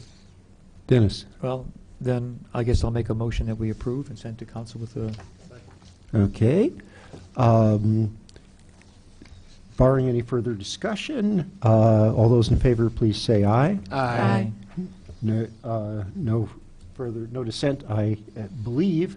So, ordinance number 2016-04-030, an ordinance amending Schedule N of Section 23-193 of the Urbana Local Traffic Code, limiting parking time on certain streets at public parking lots, 400 block of West Main Street. So this item is on Main Street, adjacent to the Canaan Credit Union. The credit union had approached the city about having some public stalls dedicated to the credit union. That is not a policy or practice that the city undertakes, but we took a creative route in assigning 3 spaces with a 2-hour time limit from 8 to 5 Monday through Friday. We did that, Bill did that under a 90-day trial period, and that trial period has since expired. So we're recommending that the permanent change be made to assign 2-hour parking time limits on 8 to 5 Monday through Friday. Okay. Dennis. Yeah. Okay. So I don't think I'm opposed to that. So I move that we send ordinance 2016-04-030 to City Council with approval. Okay, Charlie seconds, but has a question. Yeah, any need for a 20-minute meter there too, or? We discussed perhaps even a 15-minute, but it was, from our feedback from the parking enforcement, it was difficult to be able to enforce that. I mean, they have to really be out there every, 15 minutes. So a 2 hour is what they felt that they could enforce. I guess if I have a question. So this will be metered with the new system, the new computer-driven system or iPhone? This will actually just be signs. There will not be any parking meters. Just be signs. Okay. Yep. Okay. Yep. Okay. Any further? If there's no further discussion, in favor, please signify by saying aye. Aye. Aye. Opposed? Just wanted Okay. to clarify something, since we have a couple of minutes. I had announced the roundtable decriminalization of cannabis earlier, and the doors open at 5 p.m. tomorrow at the Accord at 51 East Main Street, and the discussion begins at 6 p.m. So that's tomorrow, 51 East Main Street in Champaign at the Accord. Decriminalization of cannabis, State Representative Carol Ammons, Reverend Alex Sharp, clergy for a new drug policy, and Dan Lynn of Normal, Illinois, discussing the implications and potential of decriminalization of cannabis in Illinois. Yeah, that's okay. Okay, I think if there's no further business, we are adjourned. Thank you.